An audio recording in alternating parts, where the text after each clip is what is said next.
And welcome everybody to the Jim Masters Show Live. How are all of you? Welcome. It is Monday and it's good to see you here. Did you have a good weekend? Did you enjoy watching the bevy of shows that we did this weekend with Matt Steady, the incredible Celtic blues musician and singer who was with us live and direct from Leicester, England on Saturday, which was really terrific.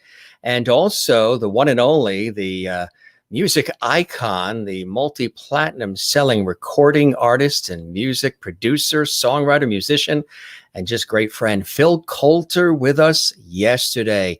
And that was an extraordinary show. And if you missed it, it was both shows, Matt Steady on Saturday from England and Phil Coulter, the legendary, iconic record producer from Ireland, live yesterday. Both are available on our YouTube channel. We did those exclusively on our YouTube channel at Jim Masters TV. So if you missed those, we've also shared the links on our Facebook page as well at Jim Masters TV as well. Don't forget to subscribe to the channel if you haven't. We've got some cool things coming up on YouTube, but we welcome everybody that's watching right now on our YouTube channel at Jim Masters TV, Facebook at Jim Masters TV, as well as Periscope and Twitch at Jim Masters TV as well. Hope you're having a good day. We've kicked off a new week, 29 weeks of our series, just about daily, live, interactive, international, fun-filled entertainment lifestyle talk show series.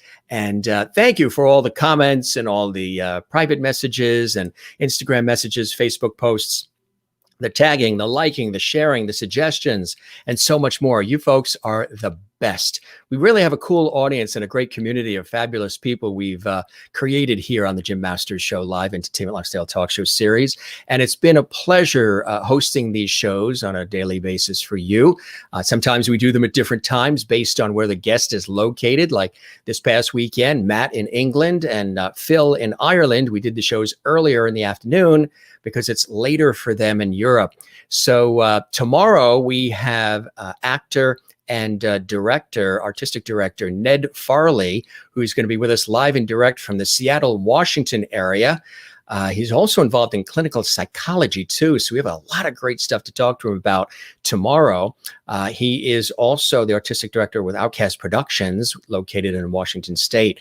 Now, tomorrow's show is going to be at 4 p.m. Eastern, just so you know, a little house cleaning here, 4 p.m. Eastern, not 7 p.m. We're on a little bit earlier tomorrow, 4 p.m. Eastern, 1 p.m. Pacific, live on YouTube as well as Facebook at Jim Masters TV. So I toast all of you and hope you guys are doing well. Nice to see everybody, you and you and you and you.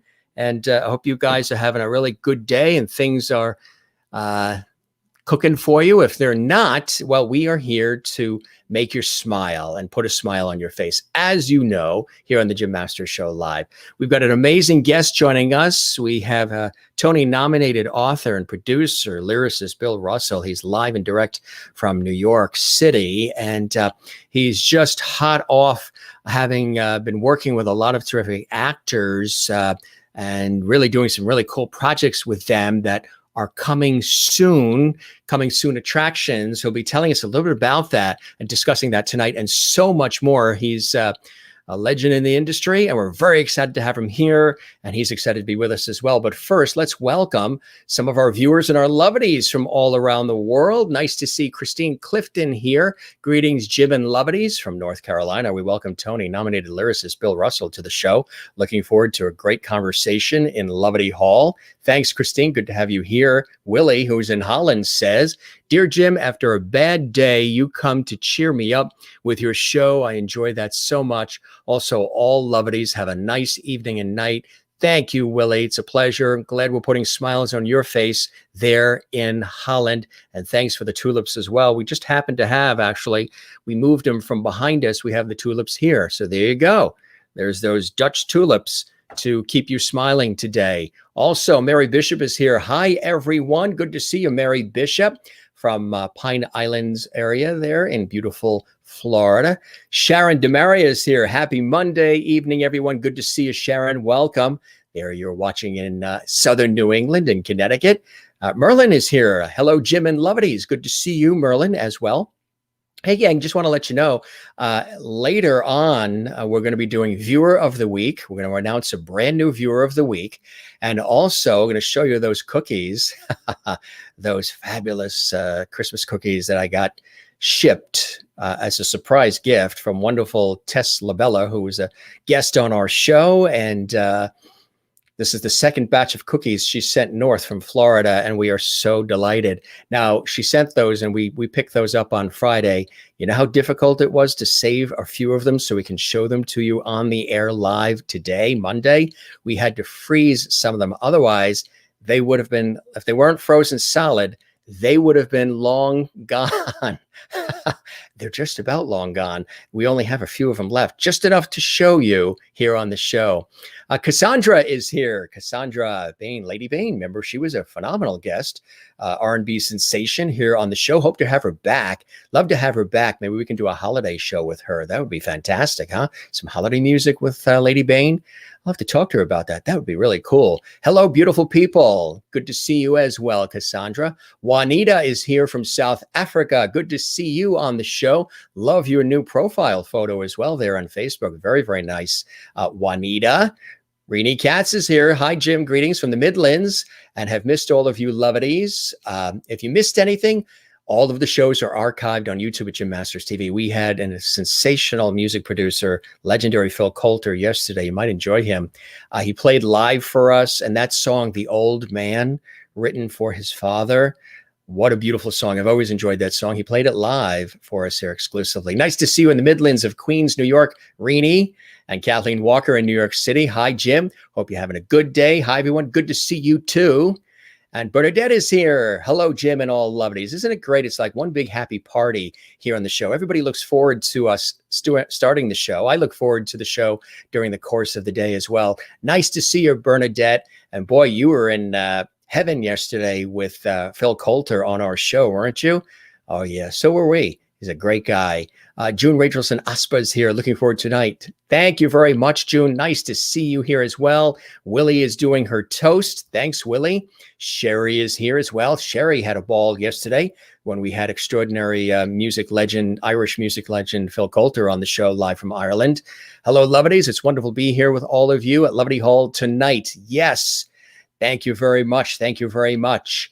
And Wozniak. Hello, Jim and everyone. Looking forward to a relaxing and inspiring conversation. Thank you very much. We appreciate that. We appreciate that. Right now we're on YouTube and Facebook. Some of the shows are just going to be exclusively on YouTube because we're building that channel. That's why we don't charge anybody for these shows. There's no tip jar. There's none of that. So helping us build that YouTube channel will actually help that process. That's why we're doing shows on YouTube exclusively sometimes as well. We're working on promotions with YouTube. That helps our show. Mary Bishop, thank you very much for the cheers. Merlin, thank you very much. Appreciate those cheers as well. Yes. And really, really nice. Cassandra, nice. I love those cheers as well. Sherry, nice to have you there as well. Welcome, Bill. We're beyond excited to have you with us in Lovety Hall. Yes, we appreciate that. Nice stuff. Nice stuff. All right. Antonio Garcia is here from Connecticut. Chef Antonio. Good evening, everyone. Nice to see you. Hope you all had a lovely weekend. We sure did. We were very, very busy. And you saw Tess post cookies on Instagram. I asked if they were for you. They might have been. I wouldn't doubt that. Yes, we should talk about that. Maybe have you come on for Christmas. From beautiful South America and Brazil, Carla is here. Hello, Jim and gang. Nice to see you, Carla, as well. You truly enjoyed the wonderful chat with Phil and myself. He even gave a sweet shout out. Yes, he did, didn't he? He's absolutely fantastic. You're going to tease us again with those amazing cookies? I know.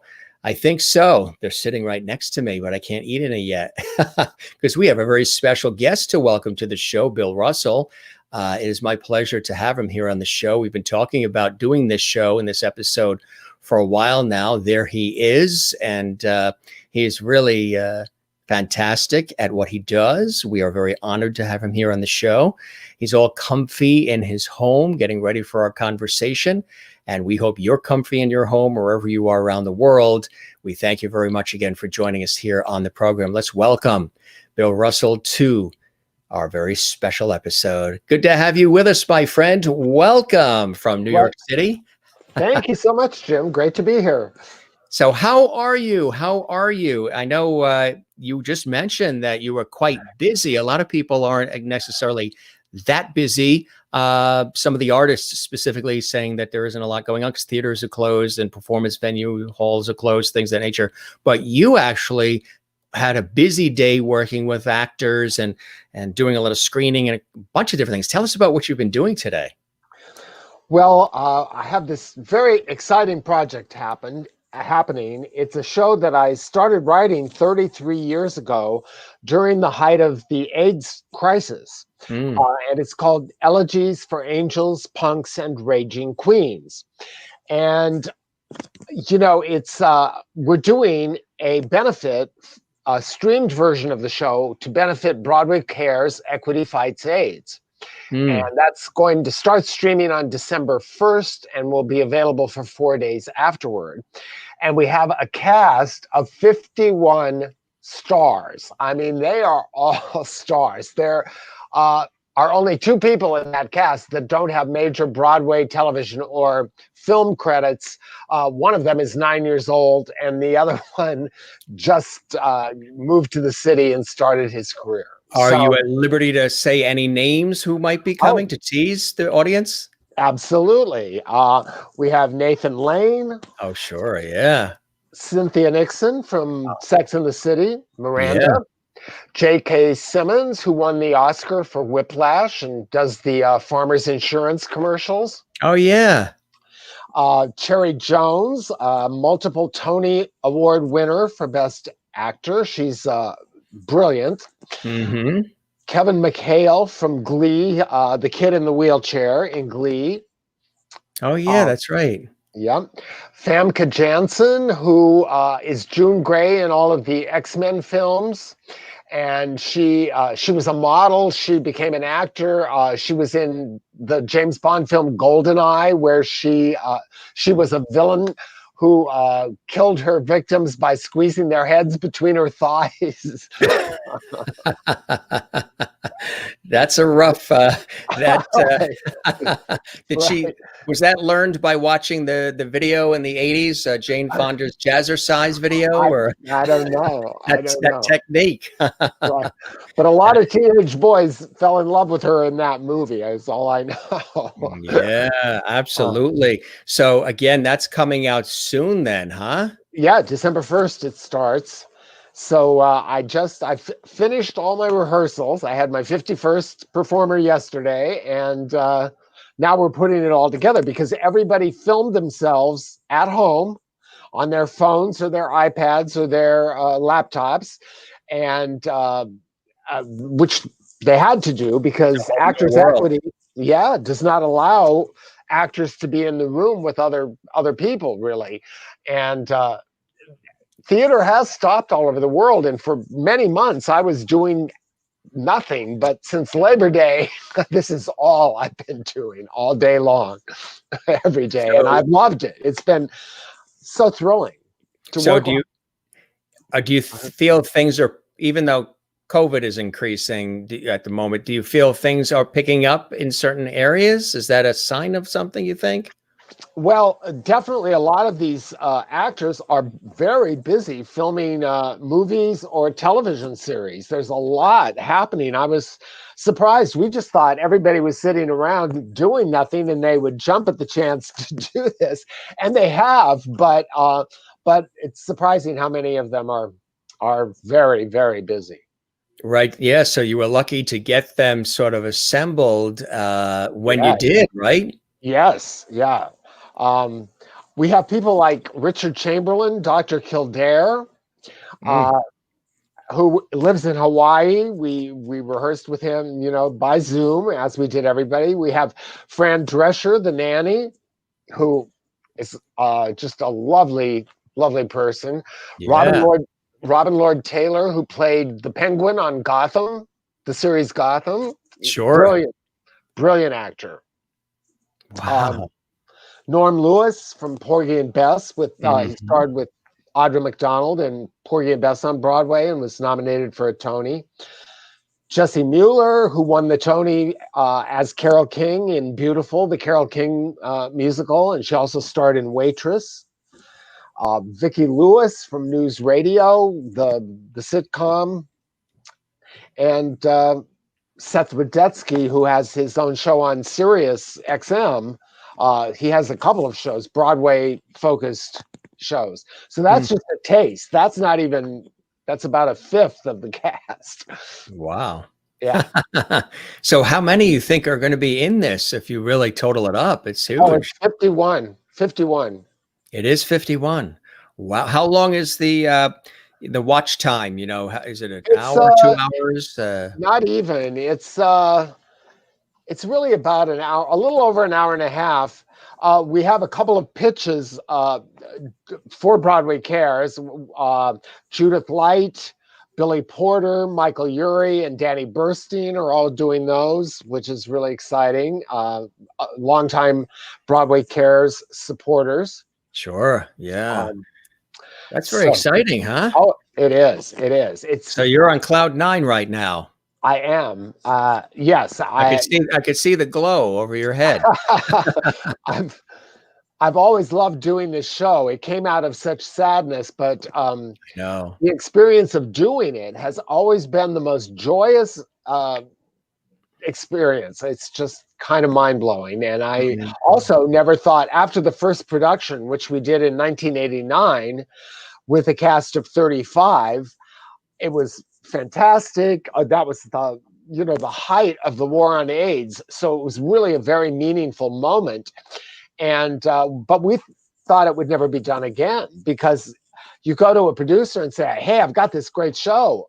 Okay, well, tell me about it. Well, it's got an enormous cast. It's written in verse and it's about AIDS. And they're like, where do I sign up? But somehow it really connected with people, and it continues to be performed around the world.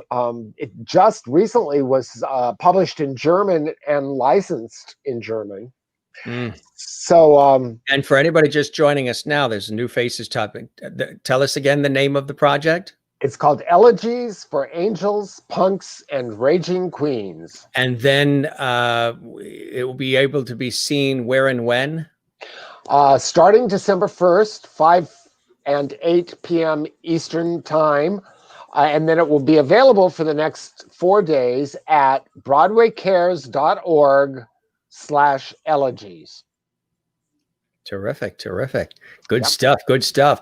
So let's talk a little bit about your amazing background, Bill. How did you get into the world of theater and music? And early on, I know you mentioned that you grew up in South Dakota, and obviously New York City is a long way from South Dakota. What were those early influences for you in South Dakota, perhaps, whether it's family or a certain teacher or just interests that you developed for the arts? Well, it's a little mysterious how I was bitten by a theater bug at a very early age in a place where there's virtually no theater. I mean, South Dakota isn't a hotbed of the theatrical arts. And I was born in Deadwood, like the HBO series, Wild Bill Hickok and Calamity Jane, only because my hometown, Spearfish, didn't have a hospital. But what Spearfish did have, it was the home for decades of the Black Hills Passion Play, which was inspired by the Oberammergau Passion Play in Germany, which is done every 10 years. But this ran for decades in a 5,000-seat amphitheater in my hometown. Wow. It's a dramatization of the last 7 days of the life of Christ. It performed 3 nights a week, and my hometown is 50 miles from Mount Rushmore, so it's a big tourist area. And every 3 days a week during the summer, Spearfish would be completely packed with people. My family rented out extra bedrooms, as did a lot of people, because there weren't enough places for people to stay.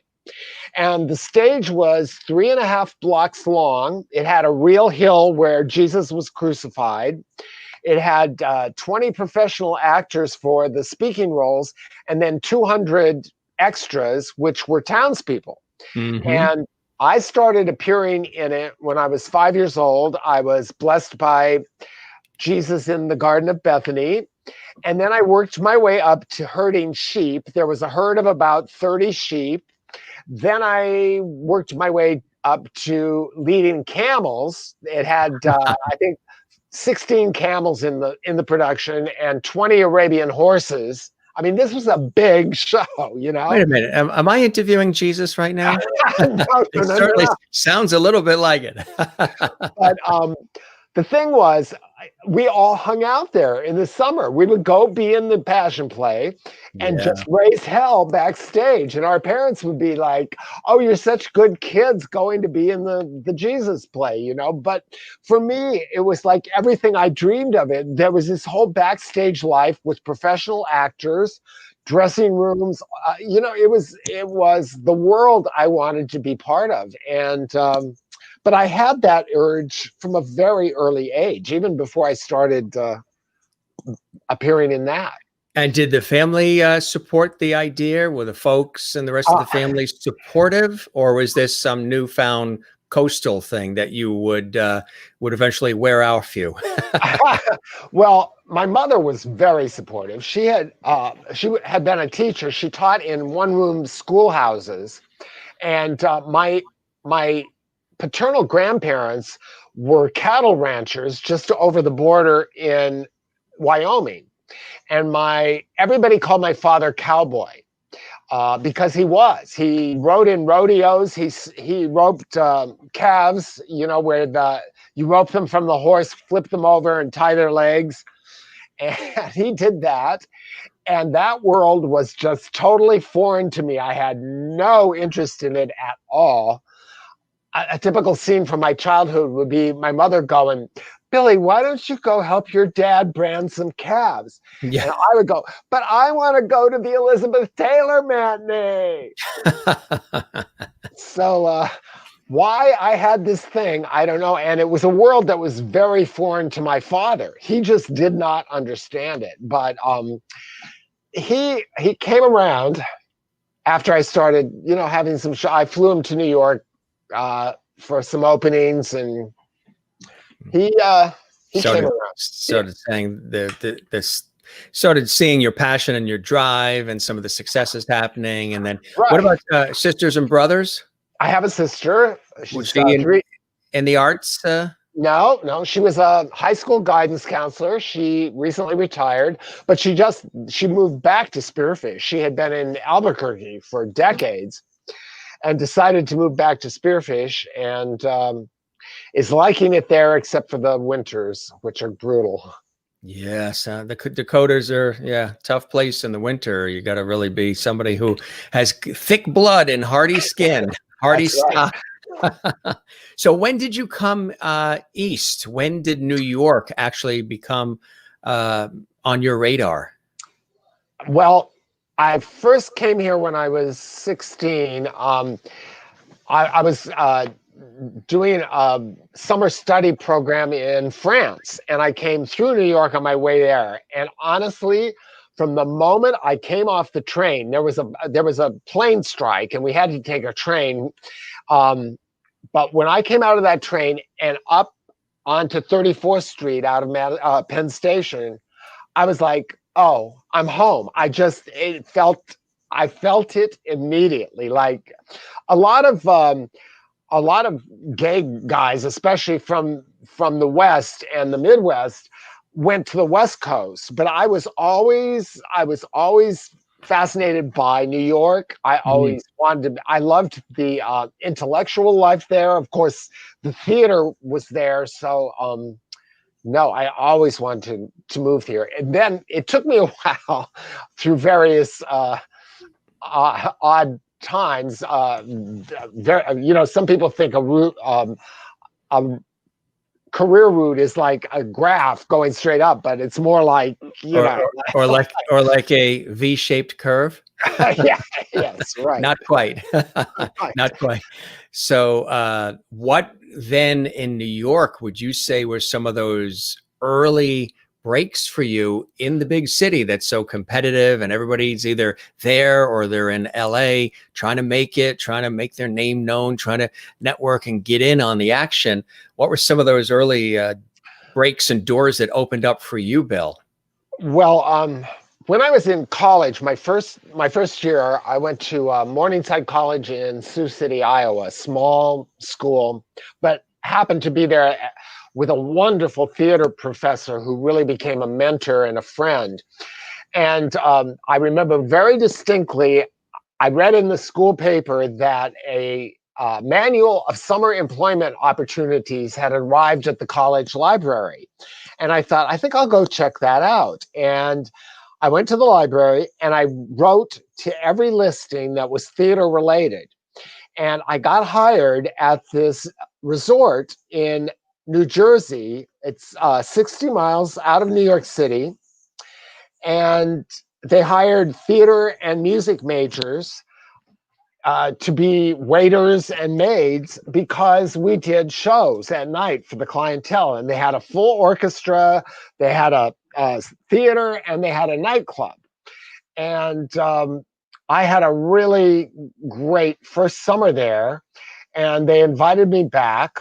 And that second summer is when I met Janet Hood, who is the composer for Elegies for Angels, Punks, and Raging Queens. We've written 5 musicals together over 5 decades, really. And I had a music. This was when Hair, the original production, was on Broadway. And I was obsessed with that show because I was interested in writing musicals, but my musical influences were rock and roll, the Beatles, Joni Mitchell, Paul Simon. I mean, those were more my influences musically than Rodgers and Hammerstein, for instance, who I now have come to really appreciate. But back then they seemed kind of corny to me, you know. I wanted rock and roll. And so Hair really, really electrified me. And every day off at this resort, I would take a bus into the city and see Hair. I saw the original production 7 times. And then I had an idea for an original musical. And this professor I'd had was transferring to the University of Kansas to get his doctorate. And he said, I told him the idea. And he said, you know, I've got a directing slot coming up next year, and I'd love to do an original, so I'll do your show. Now, this is before a word had been written. I had never written a musical. I had written a couple one-act plays, but not a musical, and I asked Janet Hood if she would write the music. She was going to Oberlin at the time, and she said, sure. And we'd never written a song, never, you know, done any of this, and we wrote this entire show by mail. We had production dates before we even started, wrote it by mail. Janet was able to take a work-study month and come to the University of Kansas, and where it premiered. And then it won a national contest sponsored by BMI, the song rights organization.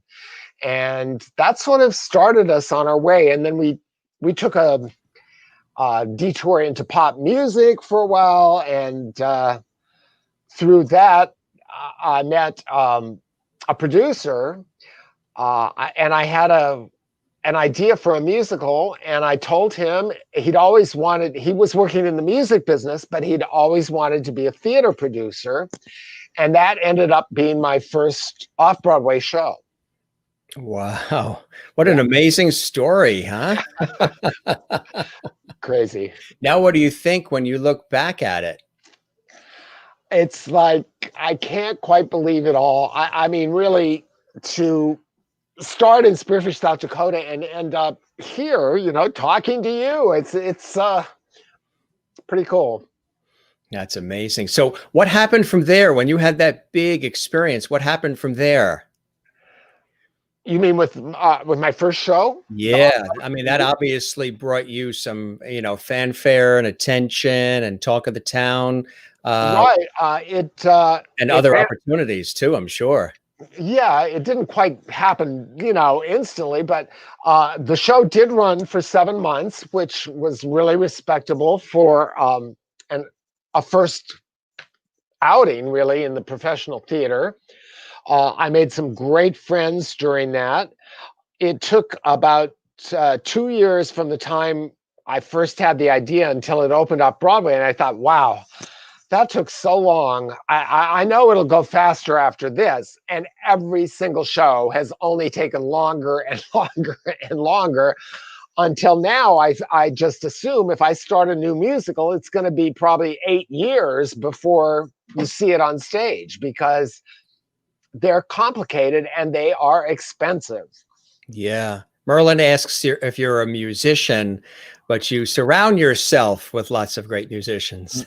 Right. Well, that's interesting. I have a lot of musical training. I studied piano as a child. My mother really kind of pushed me in this direction because I did show some aptitude for music.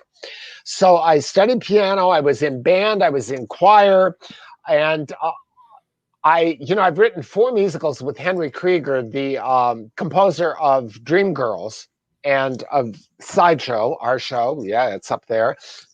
Other way. and um, and he plays totally by ear. He doesn't read music at all. I read music a lot better than he does. And when we're writing together, we work on songs over and over until they reach a certain point, and then we have to hire a notator to write the music down because he just plays it. So I do have a musical background, but I don't compose music. Exactly.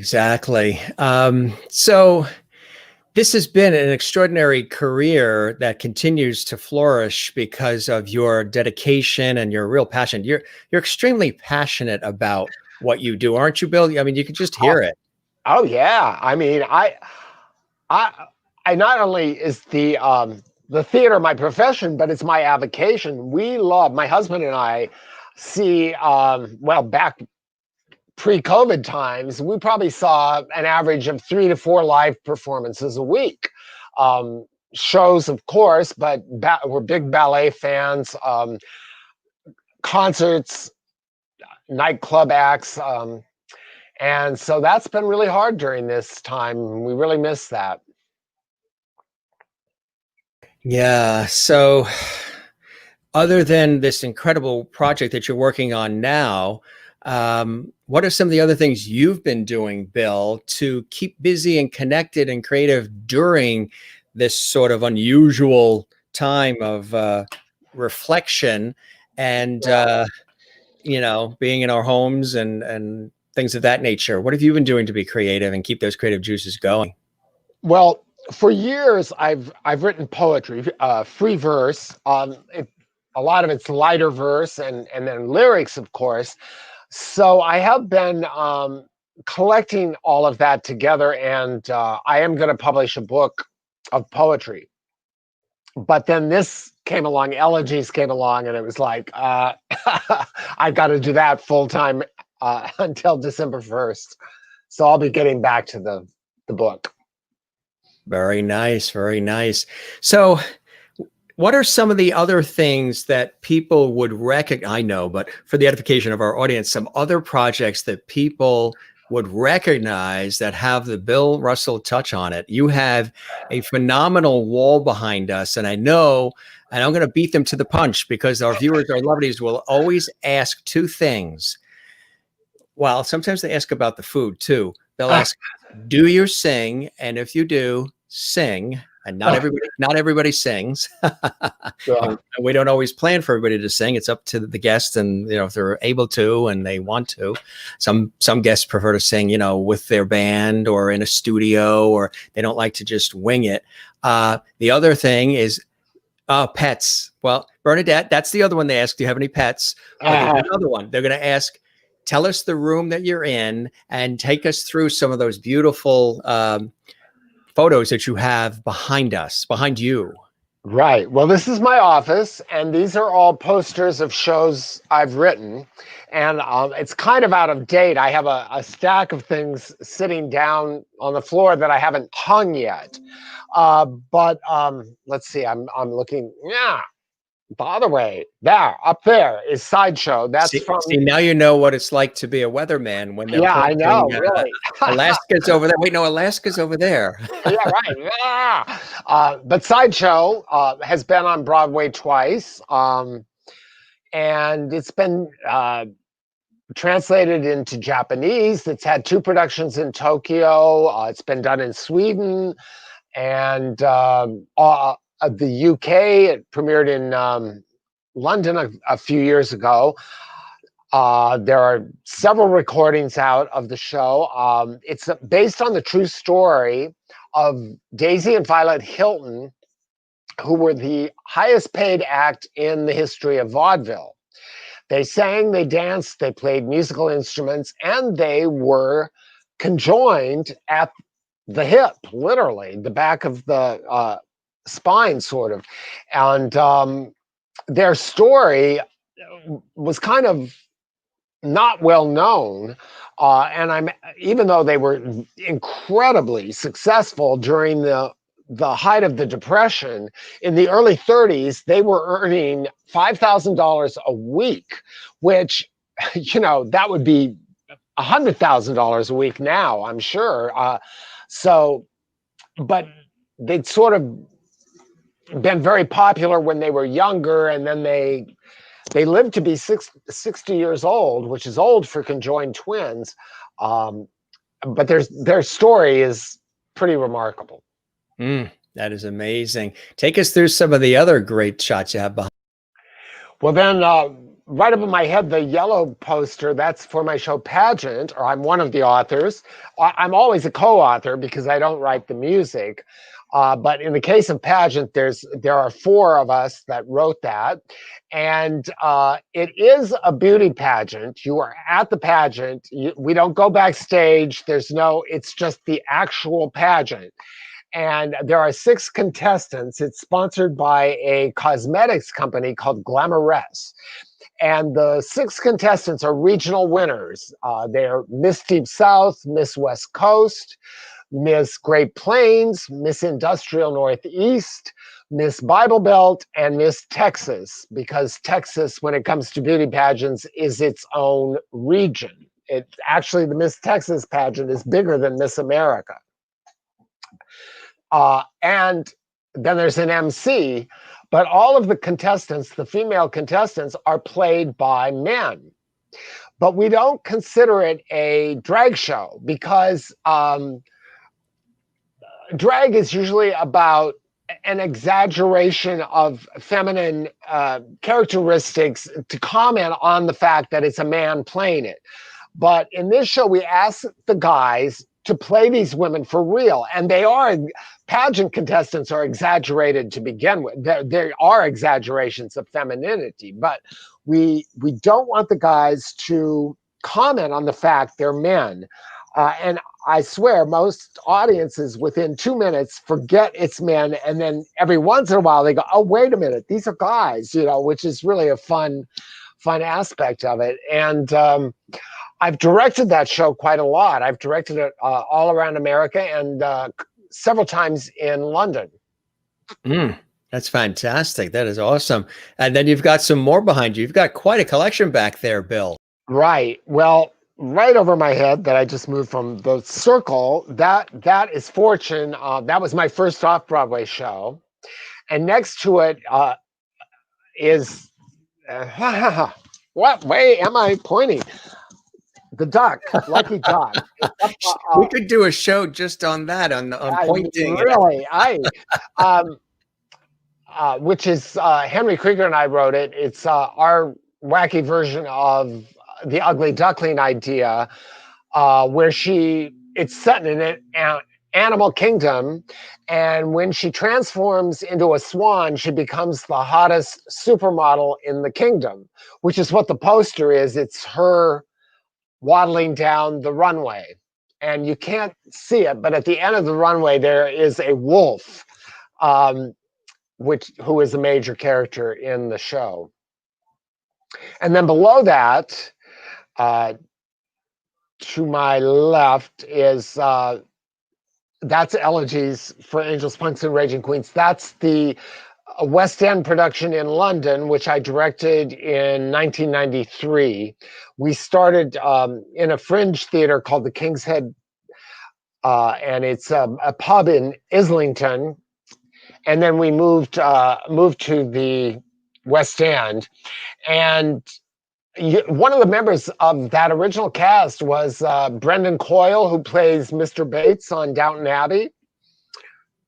Brilliant actor. Loved working with him. Very nice. Yeah. And then you've got a few more there. I mean, they love this. This is, remember, I can't think of the name of the show. We were doing this sort of thing with another guest, I think about a month ago. The name of the show on CBS, where Edward R. Murrow was leaning back in the chair with his cigarette, and there'd be the big screen, and you'd be going into Lucy and Desi's home, or Jerry Lewis's home. It's not This Is Your Life or any of that, but it's Where We Are Now, or something where you go into the life of the person in their home. That's kind of what we're doing right now with Bill Russell. So you have some other beautiful things behind you there that are showcases. The green poster up in the corner there, that's another show I wrote with Henry Krieger called Up in the Air.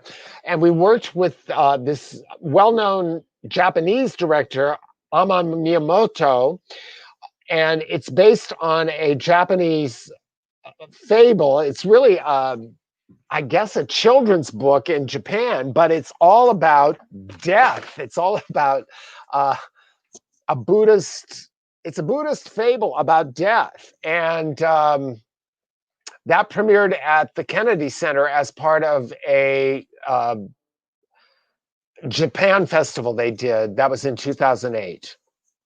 And then below it, it's really tiny. You can't see it. And next to the Elegies poster, it was my second off-Broadway show, which I wrote with the other guys who did Pageant, Albert Evans and Frank Kelly, called the Texas Chainsaw Musical. That's right. That's right. I remember that.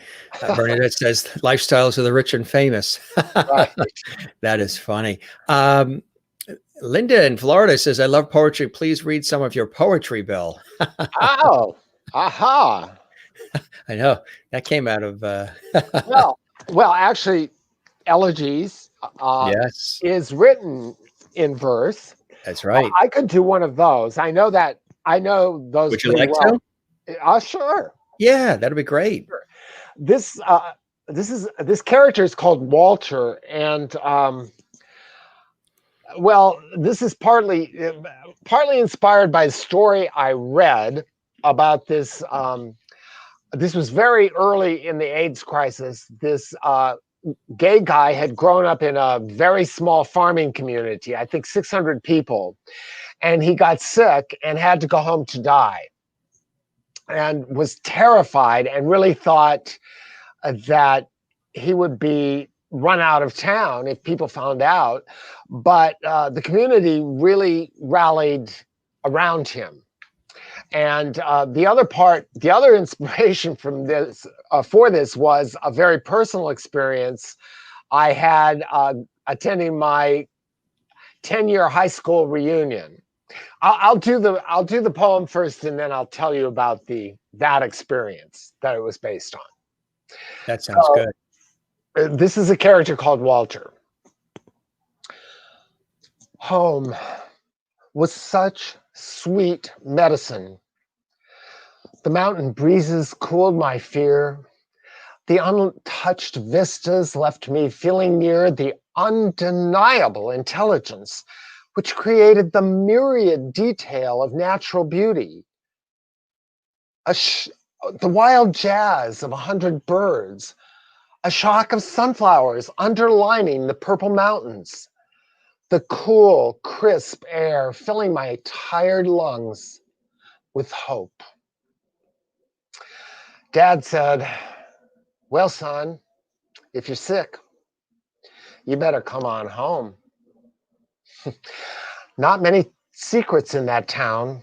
Word got out that I was back before I girded for attack. I got a call, anonymous, which said, "Wish you were dead," and "Don't come to the school reunion." I was numb with fright as I limped into the room that night. I had always been the different one. Cruel youth had its fun at my expense. Jokes had been my sole defense. Then April, still as tall and lean as when she was homecoming queen, said, "Walter? Walter, is that you?" Came floating through the crowd and said loud enough for all to hear, "Our Walter has come home." Those words were like the first few drops of rain, which led to showers of kindness from that community. There is no immunity to fear, but those dear people conquered that disease with care. And my old pop harvested a crop of decency in that time of our despair. Somewhere there is an undeniable intelligence behind the beauty of that place and in the love on that town's face. Wow. That is very poignant and very impactful and very moving. Jeez. Well done, my friend. Well done. Oh, Thank you.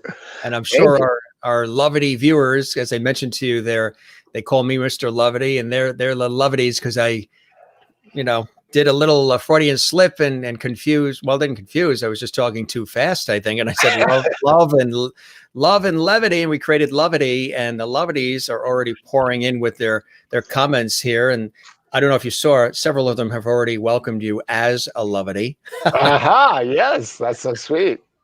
That was a fabulous monologue, Bill. Thank you very much. Thank you. Bravo from Merlin, who's watching in Canada. Wonderful R&B sensation, Cassandra Bain, Lady Bain, watching. Thank you, Bill. Linda Odell in Florida says, "Wow." June, our dear friend, says, "So beautiful." Kathleen in New York, claps, claps, claps. Mary Bishop in Florida, beautiful, Bill. Thank you. Juanita in South Africa, love it. Thanks, Bill. Jill Jason watching, "So beautiful, Bill. What a joy to hear you perform it." XOXO.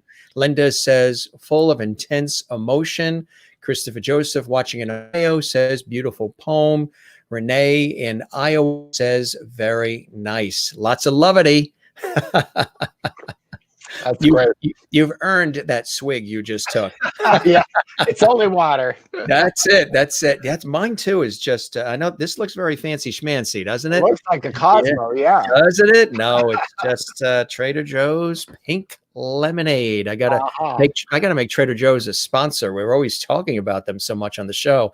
I want to go through some fantastic photos that you had sent along that are terrific, and you can take us through a couple of these shots that we have here. Sure. And of course, this is a great one. Yes, that's the opening of the revival of Sideshow in 2014 on Broadway. And on the far left is Henry Krieger, the composer. Next to him is Bill Condon, who directed the show. He is an Oscar-winning screenwriter and film director. He won an Oscar for Gods and Monsters, which he wrote and also directed. He was nominated for an Oscar for the screenplay for Chicago. And he just directed The Beauty and the Beast from 3 years ago, the big Disney live action version of Beauty and the Beast. And then in between him and me are Emily Pageant and Aaron Davey, who played the Hilton sisters in the revival.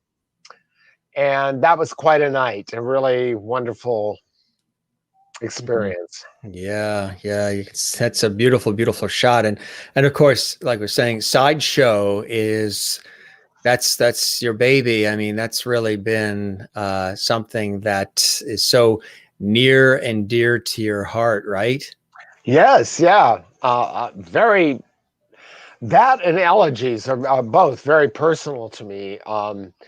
I just, people have asked me about writing sideshow. What attracted you to this subject matter? Conjoined twins and sideshow freaks, and I, it's an idea that was brought to me by Bobby Longbottom, who directed the original production. And when I started working on it, I, when I grew up, felt like such a freak. I was just, this gay theatrical boy in cowboy country, and I just felt like I was in the wrong place at the wrong time. And so when I started writing these characters, I just felt right at home. I felt really comfortable with them, and it that has been quite a journey also, as well as Elegies, the whole Tell us sideshow. tell us a little bit about it for those who might not have seen it and aren't as familiar. Well, it is based on a true story. The Hilton sisters, who were the highest paid act in vaudeville, and they had a really incredible life because they were joined at the hip. All these doctors wanted to try and separate them, and that's them when they were. That's sort of the height of their career, I think. That would be the early 30s. They were quite young. They were probably 20 years old there. They had grown up in England, born in England and grown up there, and then they went to Australia, and then they came to America, where they became a huge success. Wow, that's amazing. So we follow their life. It's really their early life. Violet, the one on the left, was married in 1936 on the 50-yard line of the Cotton Bowl as the finale for the Texas Centennial. And that's where our show ends, which was kind of the height of their fame. They had a pretty downhill turn after that, which we don't go into. But I mean, it's sad enough. Well, some people think it's sad, the ending, but I don't. I think by the end they are disappointed in love. Who isn't? And but they have learned how to love themselves by the end of the show, and I think that is a happy ending. Absolutely, absolutely. And I mean, people have fallen in love with that show, right? It has some really passionate fans all over the world. I mean, it's often referred to as a cult musical, but yeah, people are really, really passionate about it. Here's another shot here. Yes, that's Pageant, which also had a revival off Broadway in 2014. It unfortunately closed 2 days before Sideshow opened on Broadway. They were both on 45th. Well, no, Sideshow was on 44th and this was on 45th Street. But these are all guys. Those are the 6 contestants. And you can see Miss West Coast in her tie-dye on the far left there.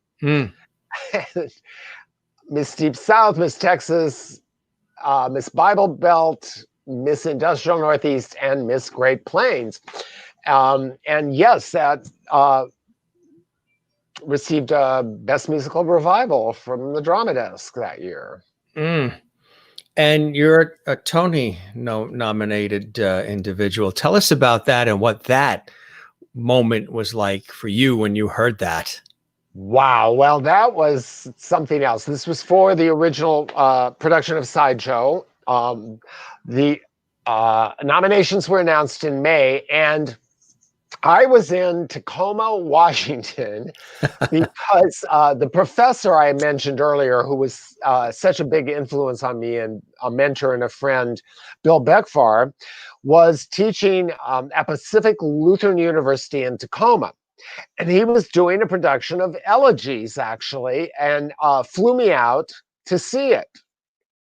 And we knew that the Tony Awards were being announced the next day, and they are announced on New York 1 in New York City at 8:30 in the morning, which in Tacoma was 5:30 a.m.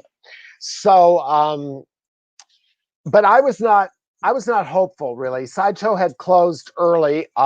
It was a very difficult, very competitive season. The Lion King, Ragtime, and the incredible revival of Cabaret starring Alan Cumming, and plus several other big musicals that year. So, and there are a lot of other awards beside the Tony Awards, and we really had sort of been shut out of most of them. So I wasn't really hopeful, but my friend Beckvar, I made sure I had a phone by my bed, and sure enough, at 6:45, or it was 5:45, it rings, and it's my husband, Bruce. And now, to give you an idea of what a roller coaster ride this show had been, I mean, he had lived through it all. So he's on the phone. He's going, "Oh my God, I don't even believe it. You just want to believe it." And I go, "What? Well, tell me now before I have a heart attack." Sideshow got 4 Tony nominations, including Best Musical. Henry and I were nominated for Best Score. I was nominated for Best Book, and Alice Ripley and Emily Skinner, for the only time in history, shared a nomination for Best Actress in a Musical as the twins, because they were always together on stage. So it only seemed right that they would be nominated together. And so it's 6:00 in the morning in Tacoma, and we are going crazy. We're like New Year's Eve, yeah, and we're opening champagne. I had left message on my answering machine with the number where I'd be, and it started ringing off the hook. Everybody was calling my machine and then calling this number, and calls were coming in from everywhere. It was so exciting. And I had done several events in Tacoma while I was there for this production of Elegies. I'd done a thing at the public library. I'd done a bunch of interviews. So the next day, the Tacoma paper has an article. The headline is "Sideshow nominated for 4 Tony Awards." And then in littler print, "Lion King gets 12.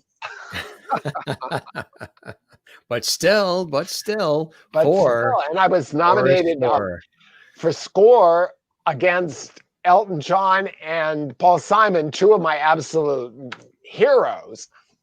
And we all lost, all 3 of us. 4 score and 7 years ago, nominated 4 score. That's amazing. Wow. Fantastic. Yeah. Congratulations. I mean, that's well earned. When you look at all of this work, you've done some extraordinary things, and just what we're seeing behind you is just really scratching the surface. What do you say to those who wanting to enter this business now? It's changed, a lot, all industries, but especially entertainment and media, performance, the arts have changed dramatically. We've had multiple conversations in this show with guests when we talk about this subject, that and they all seem to say the same thing. And I do agree, even from my background in broadcast and television, radio and all, is that you don't go into this line of work just because you want to be famous, because that's fleeting, and that can disappear in a New York minute. And also it's empty if that's the only thing you're doing. You have to really love it. You have to have a passion for it, because when you do, people can recognize that. They can feel it. They can relate to it. They root you on when they know you're authentic, you're real, you care, you're passionate, you love the work. When you're not, people can really see through that. They pick up on that quick, and that you're not doing it for reasons which are for the love of the work itself. So it's very important not to make, because we are in a very celebrity-driven culture right now, and I don't know if anything that's happened this year maybe has altered that a little bit, but I would hope that, people realize that the fame isn't what you should be chasing. It's the work and the love of it, the passion for it, the enthusiasm for it, right, Bill? Oh, absolutely, absolutely. Because, and I don't know. I always write what I would enjoy seeing, but it's not necessarily regarded as commercial all the time by any means. Elegies, on its face, is just not a commercial show, but yet it's had this whole life, and now is having its highest profile production in the US. It's better known in Europe because of the West End production, and which had Trudy Styler, Sting's wife, was in it, and a lot of other British celebrities. So it's had a high profile over there, but here it's never had a big commercial production because it's just not a commercial property. So it's amazing how it keeps finding an audience, and now it's finding, I think it's going to be a fairly large audience because of all the names involved. Exactly. But chasing fame isn't, again, the reason why you should No, go no, into it. no. Because there's a And lot of hard work, blood, sweat, and tears, disappointment, ah, rejection, and beautiful things that happen as well. But don't chase just the glamour of it all, right? oh, absolutely not. And I'm often asked to speak to young performers who want to pursue a career in the professional theater. And the first thing I tell them is, if you want to do that, first of all, I think you have to take vows of poverty like you're going to enter a convent, because you are not going to make money in this profession. And one thing you have to do is assess what skills you have that can earn you money and yet allow you the freedom to pursue your dream. These days, I mean, I have so many friends who were about to open on Broadway when it closed down. They were in previews and shows, and their survival gigs were in restaurants, which also have completely closed down. So that it's a terrible situation right now. I feel badly for anybody who is young and wants to pursue this at the moment, because it's not happening anywhere in the world. Mm-hmm. Yeah. Yeah, absolutely right. It's very, very true. Um, you know, we're often inspired by the experiences, the people that we come across in our lives, Bill, as you know. What are some of those experiences and observations of life that have stood out for you, that have been reflected in your work, um, have been seen in your work, that people relate to in your work, things that can bring you joy, but also get those creative juices flowing and inspire you to be as creative as you have been and continue to be? Well, I've had some wonderful teachers in my life, for one thing. I mean, that have had a huge influence on me, and some great friends who really took an interest in me and encouraged me along the way. So that's been helpful. I mean, there've been so many people that really profoundly influenced me, and I think they show up in my work. I had a dear friend in Spearfish, South Dakota. She was the mother of some friends of mine, and just this wonderful, wonderful woman, and so smart. And she had been a missionary in China, and then they came to South Dakota to work on the Indian reservations. And she was such a great Christian in the best sense of the word. I mean, she lived what she believed, and her name was Jo Marie Riddell, had a tremendous effect on my life. And Bill Beckfar, the professor I keep mentioning, just opened my eyes to what the theater could be, what a director could bring to a production, for one thing. And I've just been very lucky in my life to find and meet the right people at the right time. And I know that they appear in my work, although maybe not always explicitly, but their spirit is there. What about performance from your angle? Have you had this desire to be the performer, get on stage and act and do your thing? You know, when I was in high school and college, I was such a ham. I was like always in one of the big memories everybody has for me in high school was senior class day. The seniors would traditionally do a big sketch of what everyone would be in the future, you know, and it was usually ironic, you know, what people would be. So I was Sure. not athletic.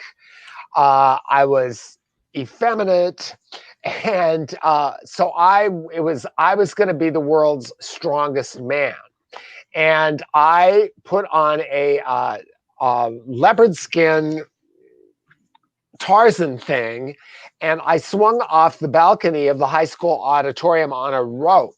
And everybody remembers that. And Oh, and by the way, we have a picture. No. I wish I had a picture of that. I never have seen one, but That would go viral. yes, definitely.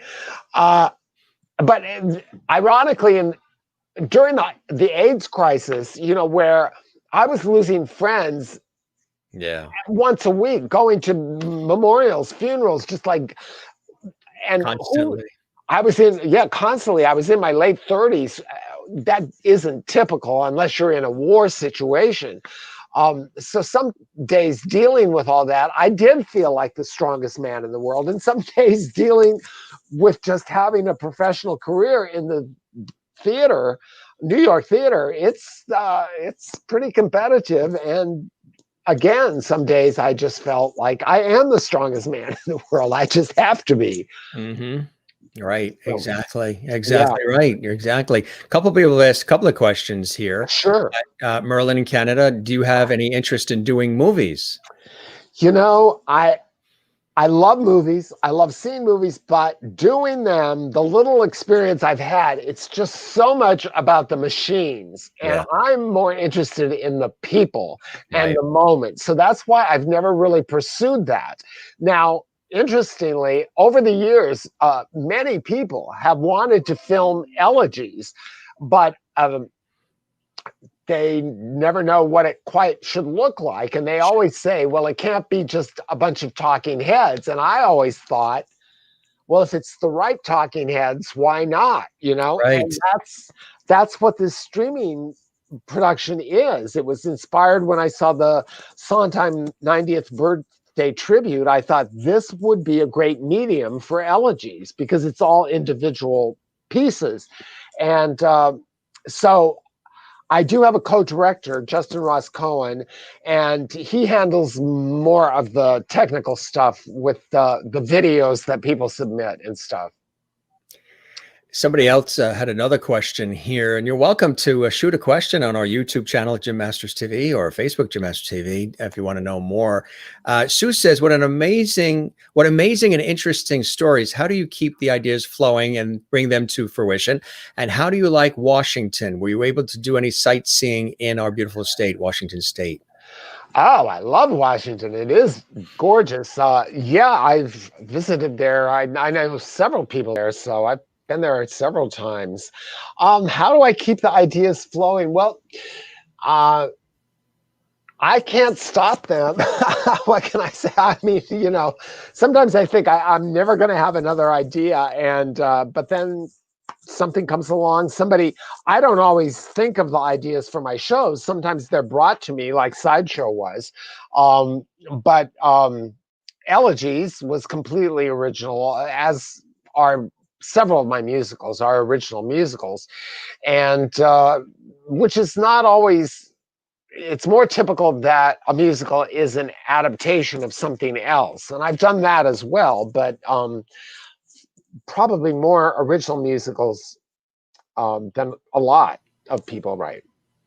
Not necessarily doing movies, but what about involvement in music soundtracks, film soundtracks for the movies, being involved? I know a number of people have said, oh, that would, composers, lyricists, what have you, even musicians.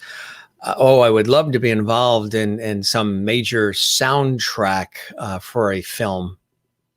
Well, I'm always up for writing songs. I love writing lyrics. So I would, if I could write a lyric every day, I'd be happy, And I've been asked to write a couple of songs for independent films or short films, and I've loved that. So sure, if anybody wants to make an offer, I'm up for it. What if somebody came up to you and said, Bill, I love your work. I want you to write jingles for us. Have you ever done any of that? That used to be, I think it's coming back a little bit now, but that was such a big business at one time. Jingle writing and jingle singers and all of that. Right. I would give it a go. Sure. Yeah. Interesting. If I wouldn't do it for some product that I don't believe in. You have to. Right. But sure. So what are some other things that you're also working on, or that are like dream projects, things that you haven't done yet, Bill, that you would love to still tackle? Ideas that maybe they're just a little bit on paper and you haven't had time to really tend to them, and they're there sort of on the desk or in the first drawer of the desk, that you hope to pull out and really focus and concentrate on and maybe work a little bit more on? Well, I have one idea that I've had for probably 35 years, and I finally wrote it as a novel, and got some really great response, but nobody bought it. So, but I now feel like I should take another pass at that, because I do think the idea is strong, and I have some ideas about how I could rewrite it, but it's enormous. Writing a novel, but also writing a show, like I said, anymore, you're making a commitment. If it's any kind of size, it's probably going to take you 8 years easily to get it to a full production. So I'm very careful about what I get involved with that way right now. Willie, who's in Holland, actually, in the Netherlands, asks, she says, Bill, I enjoy your stories. Have you ever been to Amsterdam? Oh, yes. A couple of times. I loved it. I would love to go back there. Definitely. That's great. And I was there twice in the last 2 years for TV shoots, projects. Bernadette says, please, and big capital letters, please, definitely take another shot at that book. We'll purchase it. All right. You got your first sale. All right. Really? That covers page 1. Right. Or covers the font. Right. So what are some of the things that you enjoy doing, Bill, so people get a little bit more understanding of the scope of the man as much as the scope of the body of work and career? What are some of the things you like to do to pass the time that bring you joy, whether it's music or writing, other things besides what you do? What are some things that just really make you smile during the course of your day? Oh, well, we love, we love going to live performances, ballet, all of that. We watch quite a bit of TV lately, especially lots of Netflix, lots of movies. We love Turner Classic Movies. I love old films. That's been really fun during this whole pandemic, when we've been sheltering in place, to be able to explore a lot of films I'd never even heard of that were really remarkable. About a week ago, we watched Guess Who's Coming to Dinner again, and it was just as fresh as the first time we saw it. And you know what I like is we were talking about this the other night with somebody. Film. I just, the fact that it was done on film and still has that film-esque quality, the warmth, the deep colors, the shadowing, the lighting. Sometimes, not easy to always create that or mimic that as perfectly in digital as it is when it was in film. For you, working in theater and music, of course, within music, a lot of things have digital components to it now versus maybe some of that real sound of analog and things of that nature. Theater as well has evolved in many different ways. From your early days working in these industries, Bill, how has it changed? And how do you feel it's changed for the better? And what are some of the types of material that you find currently that people are really craving? Because there's always waves of popularity of things and what's in vogue and what's flavor of the month or what's current. What do you see is right now? Obviously, it's tough because everything is shut and closed, but generally, Right. things that people are wanting more of. Are they looking for touching love stories? Are they looking for action and humor? What are they looking for generally now in the last few years? Well, audiences are so diverse, and I think there's things out there for everyone pretty much. Broadway is very dependent, or was when it was operating, was very dependent on tourism. And so things like Phantom of the Opera, which has been running for 40 years, appeals to a foreign audience that may not speak English. So that's a big part of the Broadway scene. But then you also have things like Hamilton, which I am such a fan of, and it has so much dense language, but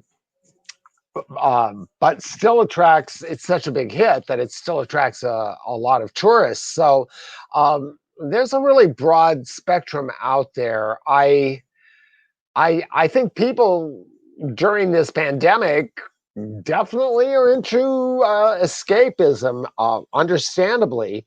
And it's going to be interesting to see what happens, what comes out of this, because I think, for one thing, it's going to really affect the economics of the theater, which were kind of ridiculous anyway. So it's going to be interesting to see what happens with that. We mentioned South Dakota early in the show, Bill, but you were actually, I think it's 2016, were inducted in the South Dakota Hall of Fame.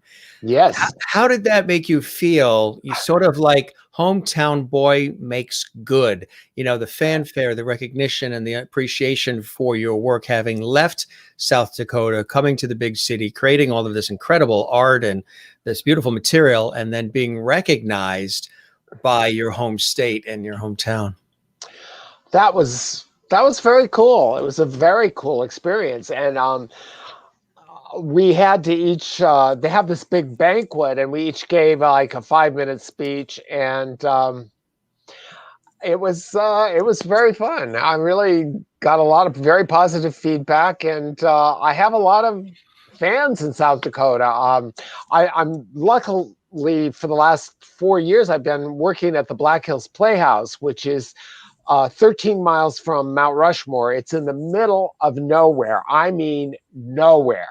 I did Pageant there. I directed Pageant there. That was the first show I'd done there. And at one performance, there's this big outdoor patio where people kind of hang out before they go into the theater. Everybody was out there, and 5 buffalo came right down past it, and we were like shoving people into the theater. You don't want to mess with buffalo. Buffalo, right? So, Yeah.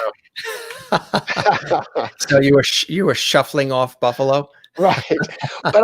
But I attended the Black Hills Playhouse when I was growing up, and so to be working there has been just fantastic. I love being there.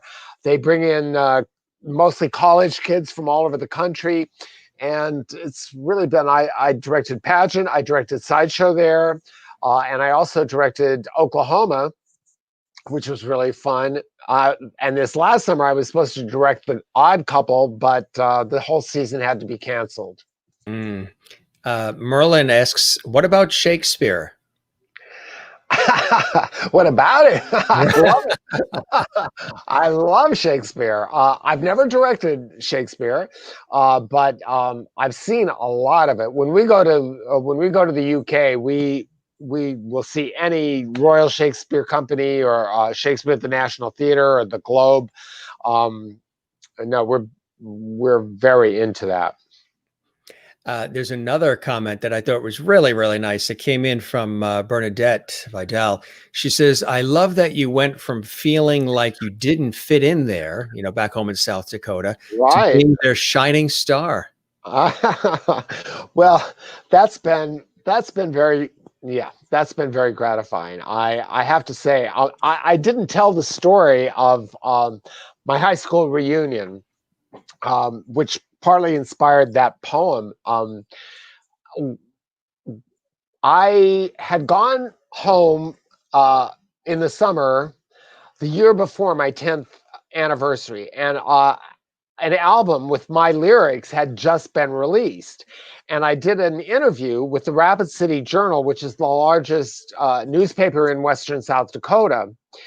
And in that interview, I came out. Now, this was 1976, but it was one of my last days there, and it wasn't published until after I was living in Boston at the time. I went back to Boston. It was published, and my father did not speak to me for 3 years. I had told him I was gay, but he left town, and then he didn't speak to me for 3 years.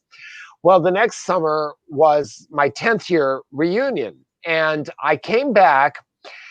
And I was walking into the American Legion Hall where they were having the reunion, and I suddenly remembered I'd given that interview, and everybody knew I was gay. I'd completely forgotten about this. And I was like paralyzed with fear. I was just standing in the doorway, just like I couldn't move. And across the room, April Phillips, our homecoming queen, saw me and went, Bill, you've come back. And that just relaxed me, and everything was pretty good. Although some of the guys I could tell were like keeping their distance, but I expected that, and that was fine. So after the dinner, everybody was going to the new hot spot in town, the Holiday Inn on the outside of town, had a bar, and everybody was going. And a friend and I drove up there, and as we're parking, we're getting out of the car, and there's a group of guys that we went to high school with sort of over in a corner of the parking lot passing around a bottle of Jack Daniels. And they go, Jerry, Bill, come on over. So we go, and everybody's having good feelings about everything. And one of the guys goes, Bill, a bunch of us were talking about that interview you gave last year. And I said, oh. And he said, and we just thought you had a lot of guts to do that. And I said, oh, well, thanks. And he said, and I just want to apologize for any shit I gave you in high school. And I mean, who doesn't dream of that, right? I mean, at a reunion. Yeah. And I said, well, thanks very much. That's very, very kind of you. And so we're passing around this bottle, and everybody's very feeling good feelings. And someone says, gosh, 10 years later, who would have thought? Here we are. Ken has his own business. Jerry's getting his PhD. Roger works for the state, and Bill's a homosexual. And I said, well, a partridge in a pear tree. I said, well, I don't do it professionally, but I'd like to. Bill Russell playing the part of today. That was classic. Speaking of which, do you enjoy comedy? Do you enjoy comedy pieces? Yes. Yeah. Well, I have I'm better known for my more serious stuff, but I have a whole background in comedy. Pageant. So tell us about all of that. Yeah, because people might not they know the dramatic pieces, but they might not know as much of Bill Russell for the comedic elements. Right. Well, Pageant is a farce, and Lucky Duck is really, really fun. But one of my first jobs in the professional theater was when I was living in Boston. I did press for a show called The Proposition, which was an improvised review. And it had run for years in Boston, and a lot of big names came out of that. Jane Curtin of Kate and Alley was in it, and Josh Mustel, Zero Mustel's son, Paul Zeppel, some really great people. And I became friendly with all of those performers.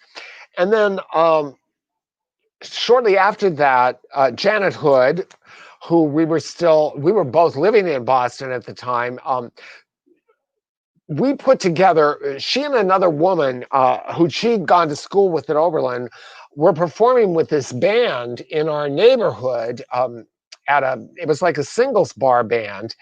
And I kept saying to them, "You're so much better than these guys. You should go out on your own." And they said, "Well, we couldn't do that by ourselves, but if you would manage us, we would do it." So we started this duo called Jade and Sarsaparilla, and they became very popular in New England.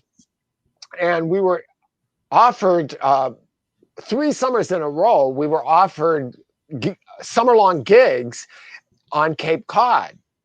And for this one summer, we were at the Sheraton Hyannis, and they gave us a room, which they gave me a budget to turn it into a nightclub, specifically for Jade and Sarsaparilla. But they sang, these women were so amazing, but they sang their butts off every set. And they could only do that for 2 sets a night, or else they would have had no voices left, you know? So the management asked, is there somebody you know that could be an opening act for them? And I said, I'll make some calls. And I called a couple, a good friend of mine from the Proposition, Suzanne Rand. We had shared a house when we were both working there. And it said, "Can you put something together to open for Janet and Linda?" Because we were all friends. And she did. And that became Monteith and Rand, who they played their first, we all came, Jade and Sarsaparilla and Monteith and Rand came to New York in January of 1978. It was the first performances in New York City for either of them. And Monteith and Rand just took off like a rocket. It was a year later, to the month that they had first performed in New York, they were starring on Broadway at the Booth Theater in their own show, Monteith and Rand. And they were on, you had mentioned earlier, Merv Griffin. We did that show. I directed them, and they improvised half their show. So I would call the scenes, the end of the scenes, and they always ended their show where they would get a bunch of playwrights and a profession and an object, and they'd start a scene, and I'd be at the back of the house on a microphone, and I'd go, "Freeze, continue as William Shakespeare." And they were brilliant. They were just brilliant. And we worked all over the country, and in London, and we went to Mexico and Hawaii. And so I worked with them for 14 years, and talk about learning comic timing with that experience, where they're making it up on their feet. You know, it was an education. That is. I mean, you've had some really amazing experiences, Bill. When you look at all of this, when you look back, I mean, what are some of the things that really stand out for you? And of the productions that you've had an opportunity to be so gloriously wrapped into and share with all of us, do you have, I mean, it must be very hard, because I would imagine, this is a question I asked a friend of mine who is an author who writes with the use of all of these different characters. And I said, this is in my professional work, and it was a television interview. And I said, do you treat the characters in your book like children? Meaning, are they your babies? Do you care for them? Do you protect them?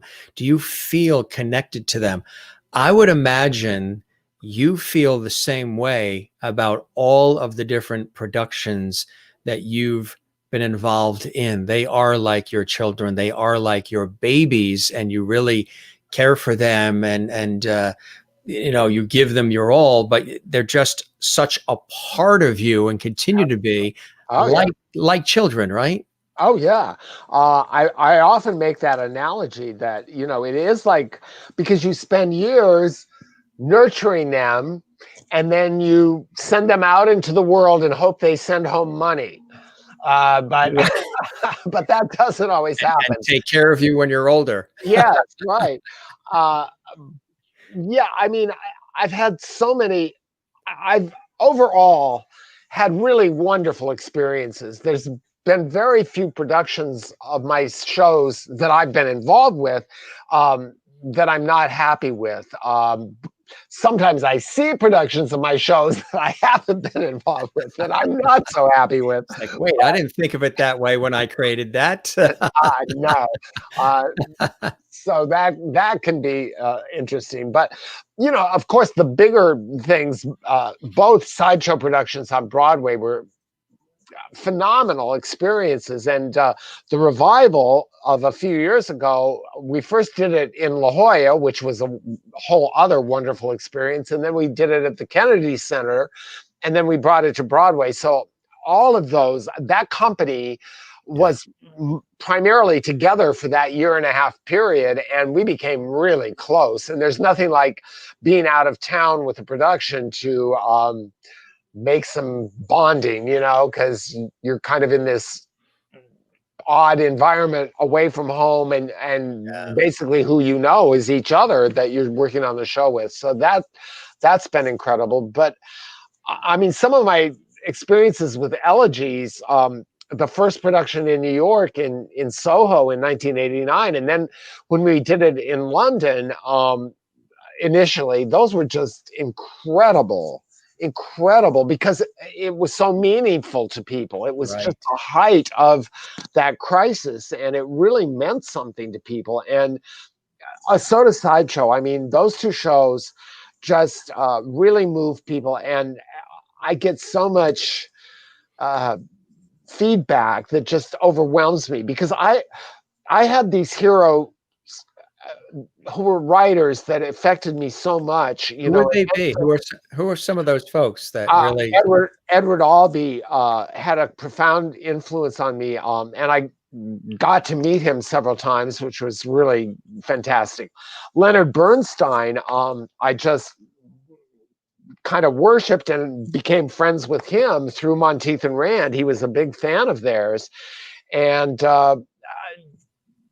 I don't know. There's so many, but I understand when people respond to my writing as passionately as some of them do, because I had those kind of feelings for other writers. So that means the world to me. I mean, I can't tell you how gratifying that can be. It's interesting. There was a comment that came in here. Somebody asked, let's see, your autobiography. What would that be titled if you were to write one? That's from Jill.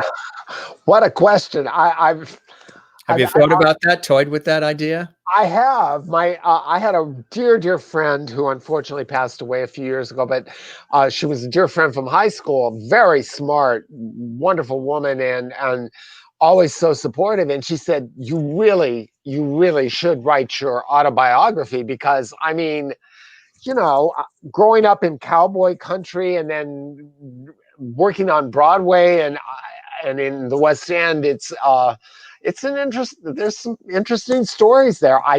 But I have toyed with it, and how do I tell it? I mean, there's so much I could write about.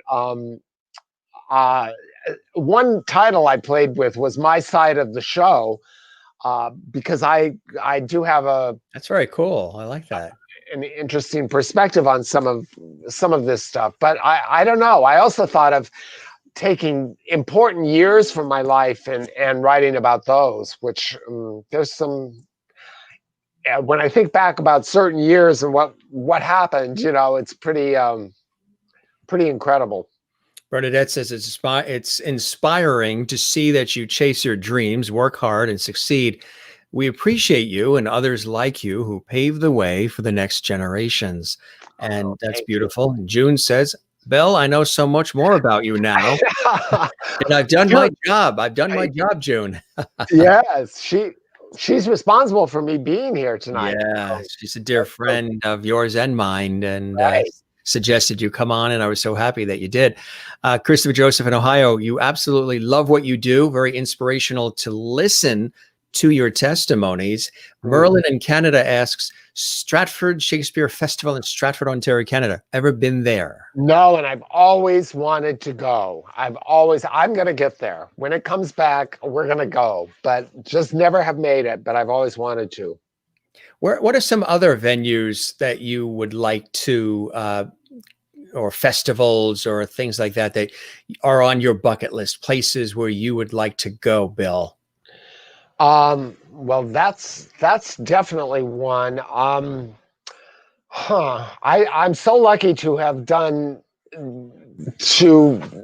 experienced so many of my dreams, to see them come true, and we've traveled quite extensively and love it. Obviously, not so much lately, but I'm sure we will again sometime. I would love. I always loved going to England and seeing theater there. I would love to go back to the Edinburgh Festival.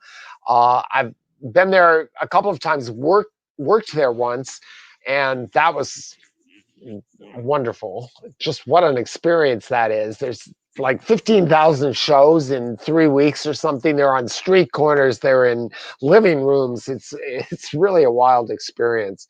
Um, yeah, uh, anything like that, I love.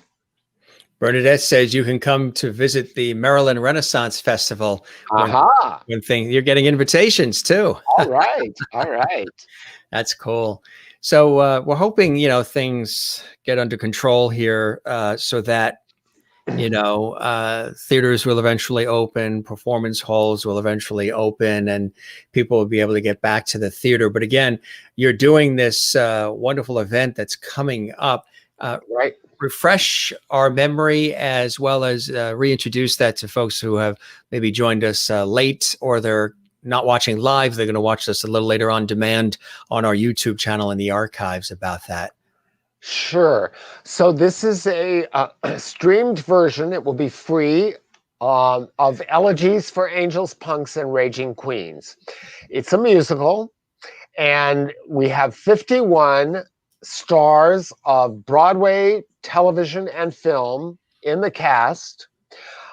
It's a benefit for Broadway Cares, Equity Fights AIDS, and you can access it starting December 1st, which is World AIDS Day, at 5 Eastern Time and 8 Eastern Time, and then it will be available for the next 4 days, and you just go to broadwaycares.org/elegies, and you'll be able to get on for free. We are soliciting donations for a very, very worthy organization. They do such good work. And like all charitable organizations during this pandemic, they've really been hurt because a lot of their big fundraising events they haven't been able to do. Right. So right. we're so happy to raise money for them. And the cast is very supportive of this organization, and I think the work has just been extraordinary. And be sure when you go, folks, to mention you heard about it on the Jim Masters Show Live. They and we would love that. Right. Linda says, have you ever written songs for bands? Oh, yes. Well, I managed and wrote lyrics for this duo, Jade and Sarsaparilla. This was in the mid-'70s. And half of that duo was Janet Hood, who wrote the music for Elegies and 4 other shows that we've written together. So, yes, we were writing a lot of songs for them. Did you enjoy that? And was that anything would you ever return to doing any of that? Oh, sure. In a minute. I will write a song for anything, any day. Just ask me. I love writing songs. Do you get that requests from family too? You know, it's our birthday. We want Bill to be the one who creates something for us. You know, that type of thing. Well, I write lyrics, so I can't like just pop off a song. I have to find a composer. So that complicates things a bit. But I write a lot of poems on request or for people. That's fantastic. Mm. So, what else is there on that bucket list for you, Bill? I mean, you've had this extraordinary and illustrious career that just continues to blaze. You've got these amazing things you're working on now, continuing. You've made do through all of this crazy time. Do you have things that still, for you personally, not what the world tells you to do or what's popular now, or what would continue to fill your heart? What are some things that Bill still wants to do? Well, Bill Condon, who directed the revival of Sideshow on Broadway and is a distinguished filmmaker, has really been interested in making a movie of Sideshow for a while. So That's cool. Really would love for that to happen, because I know he knows the show inside out. He is so smart. He's just one of the smartest people I've ever worked with. And I think that would be extraordinary. So I still have hope that might happen. I'd love for that to be the case. But boy, I've just had so many great opportunities, and getting to work with some of my heroes. I'd like to do more of that, of course, always. But this has been an incredible experience that way, working with these actors I so admire. Absolutely. Linda in Florida says, have you ever written songs with Elton John? He's such a brilliant songwriter, which shows a lot of feeling in his words. Well, he doesn't write the words, and I would kill to write his words. Please, I would love that. I'm such a big fan of his. Bernie writes it. Taupin, right? Bernie writes it. Bernie Taupin. Yeah. And as far as the movie, June says that would be wonderful, and Bernadette says that would be a great movie. June would be first in line to see it, and I would go with you, June. We'll make that a date, right? Let's make that a date, June Moon. Sherry says, thank you so much for coming this evening and sharing your story with us, Bill. It's been wonderful meeting you. You're definitely a lovety. See, I told you. All right. You're now, the Tony nomination is nice, but once you are deemed a lovety. Once you're a lovety, right. it tops it all, doesn't it? Don't you just right. You're getting the same tingle as when you heard about the Tony nomination, right? Yeah, exactly. Well, of course. Cassandra says, I'm so glad I didn't miss this show tonight. Great show. Thank you, Cassandra. I appreciate that. And we should talk about a Christmas music show. That'd be great. We're working on a couple of cool things too. Rose watching us on we're on YouTube at Jim Masters TV and also Facebook, Jim Masters TV tonight. Hi, Rose. Good to see you, my friend. And Rose says she wants to come. So you got a lot of people coming to see the movie. You better get the popcorn ready. Yes. All right. And June says yes. And did he rewrite the song for Princess Diana, or did someone else? Oh, she's talking about when Princess Diana passed and Elton John rewrote Candle in the Wind to Goodbye England's Rose. Right. That probably was a combination, maybe Elton and Bernie, I would imagine, Yeah, I'm not sure. I don't know that Elton really writes lyrics at all, so it probably was Bernie, but that. Yeah. Bernadette says, what another gift you've given us, Jim. Thank you, Bill. Very nice. That's it. Well, this was fantastic, and we've all loved it. And could you imagine, we've been chatting for almost 2 hours, my friend? Wow, it just flew by. Didn't it fly by? Yeah. Well, I want to toast you for your extraordinary career and all of the wonderful art and creative passion that you have sent our way and continue to do. And I wish you nothing but best of health and success and continued luck, my friend. Thank you so much. And I'm about to switch out this water for something a little more toxic. Yes. You've earned it again. I have. Yeah. What another gift. Yes. Thank you very much, Bernadette. We love that. Very interesting life you lead, Bill. Thanks for sharing it with us. We appreciate it. Most welcome. Thanks And for listening. Rose asks, have you written music for a particular artist? Somewhat. Well, of course, for Jaden Sarsaparilla, I was writing specifically for them, and yes, I've written a couple of other things for other people, and I enjoy doing that. Yeah, that's something that I know you. It's in your blood, absolutely.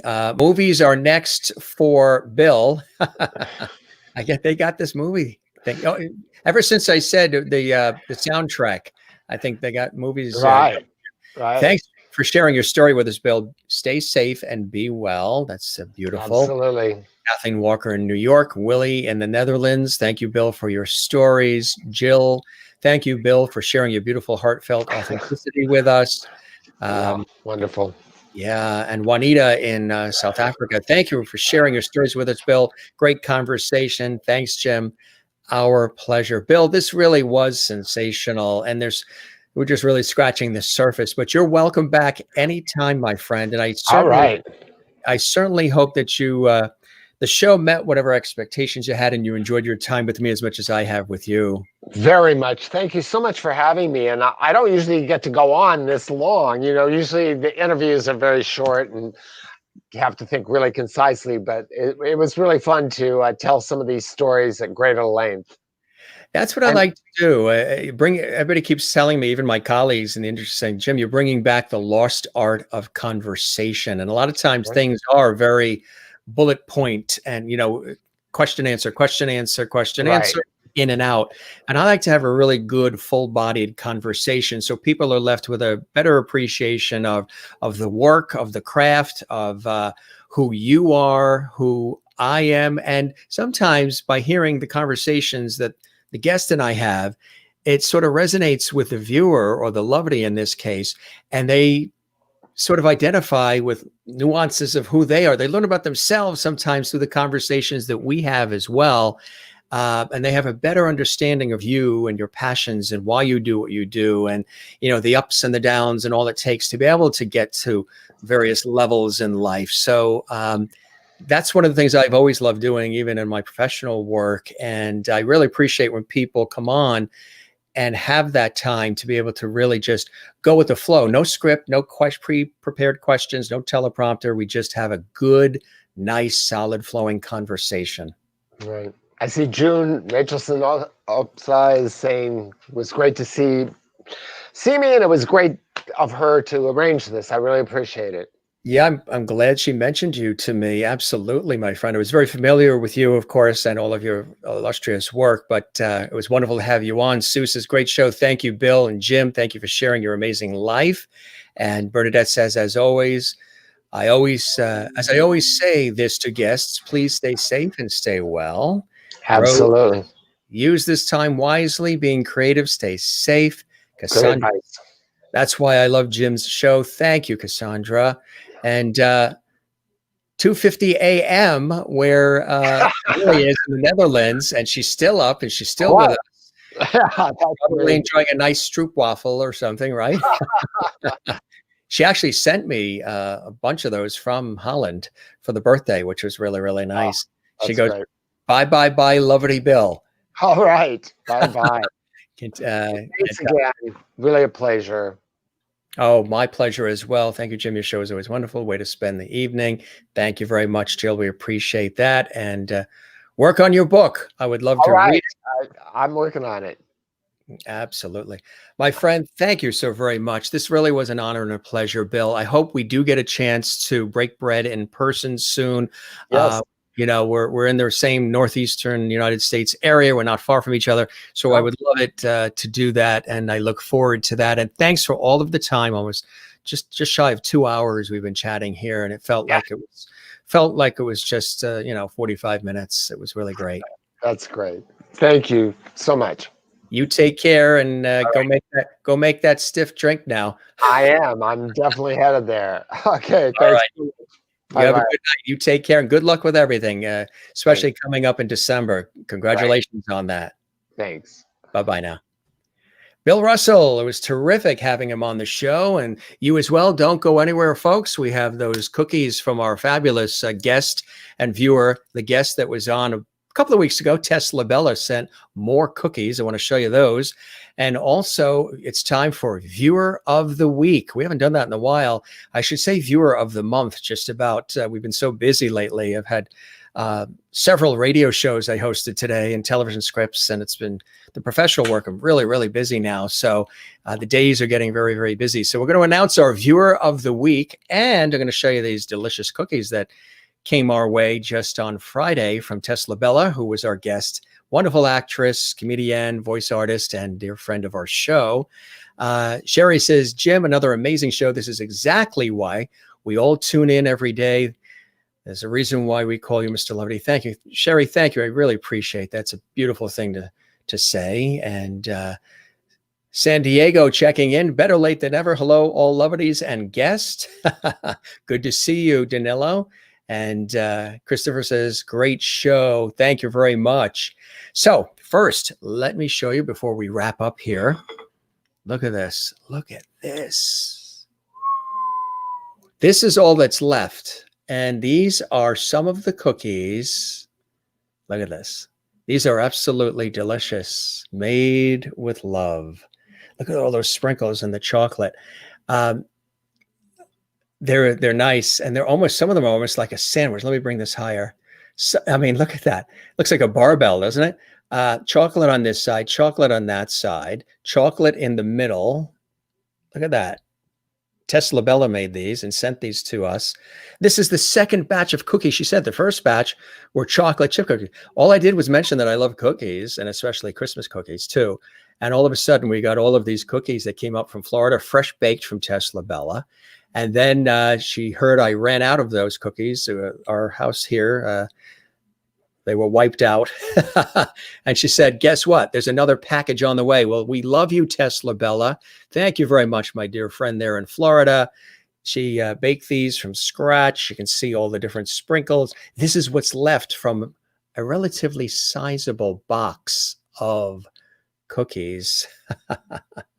And this light part is very soft. It sort of melts in your mouth. Some of them have fruit in between. It's almost like a raspberry or a strawberry in between.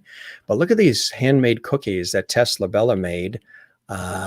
And they are like holiday cookies. Yeah. And this is just a few of what is left. Let's see if I can bring these in without spilling them. There you go. Look at that. So there's the cookies from Tess. And boy, are they good. They're that consistency where they just sort of like dissolve in your mouth. Or chocolate chip cookies are amazing too.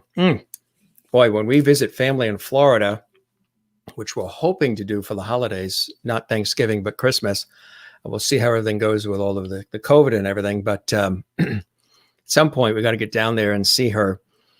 That's a beautiful thing to do, huh?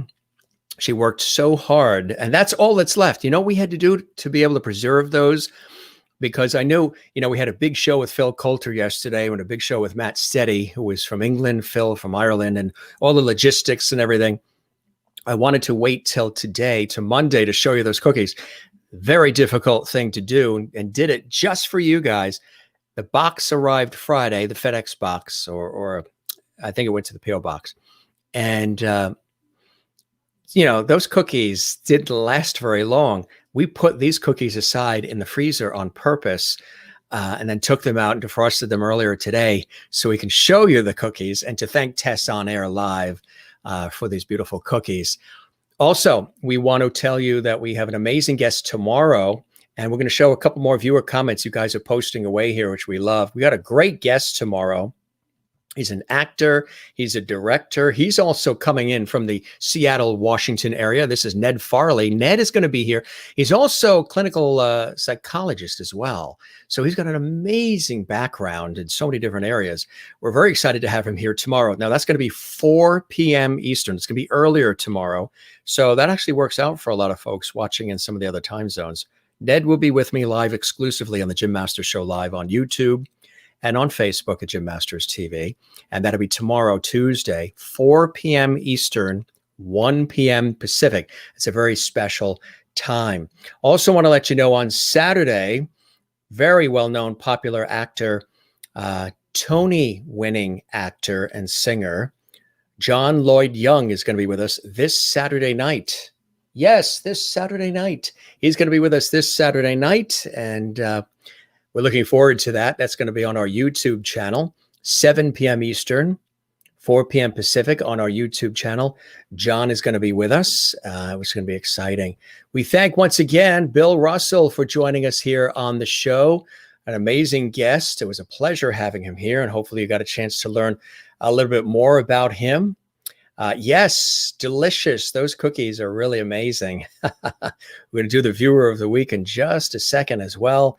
Taking a look at all of these great comments. Have a cookie or two for us. I think we've already done that.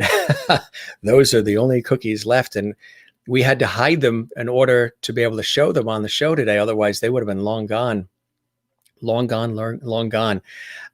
They're all here. Silver's here. George Burns is here. And of course, Lin is over on the other side of the room. There's George Burns, who I know you love so much. And Jeannie is here. Silver is over with Lin, so we'll bring Silver in another night. No, actually, Silver's right here. There's Jeannie. I know you guys love the Jeannie bottles. So Jeannie's in there. She says hello. These are our cast of characters that have pretty much stayed with the show here.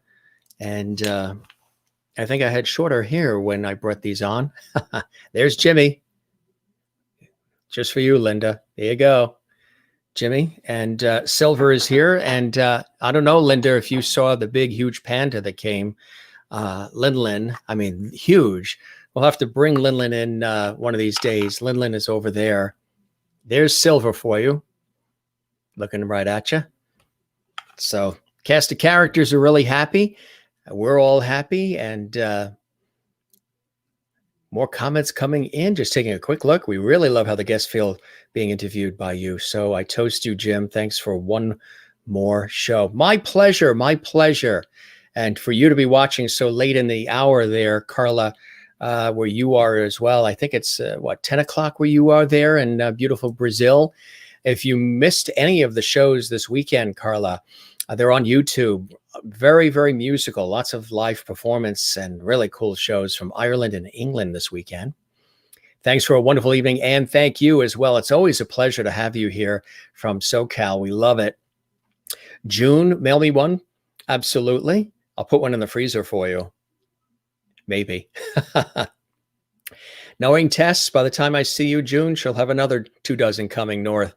We're going to be doing some Christmas shows with music and holiday shows, and we're working on a lot of really cool things for the holiday season. We've got some guests that we're doing Christmas shows on this Entertainment Lifestyle Talk Show series with coming up in December. Very excited. Also, some great guests, Corner Boy, George Hutton coming on. Amazing guests that are coming on in December as well. So we'll keep you posted on everything that is happening. And for the cookies, I know, delicious. They just melt in your mouth. And the chocolate that she used for the dipping of the chocolate. Oh boy, I don't know if I pick this up. I'm going to have to eat it. I mean, look at that. I mean, that's hand dipped. It's like a sandwich. It's just like two. Look at that. Oh, I'll wait. Mom always raised us, parents raised us, do not eat in front of other people unless you can offer them some. So we will wait. That, and you know what? My sister and I still don't like to go into other people's refrigerators, even if they tell us to. Oh, help yourself. Go into the refrigerator and grab a glass of juice or whatever.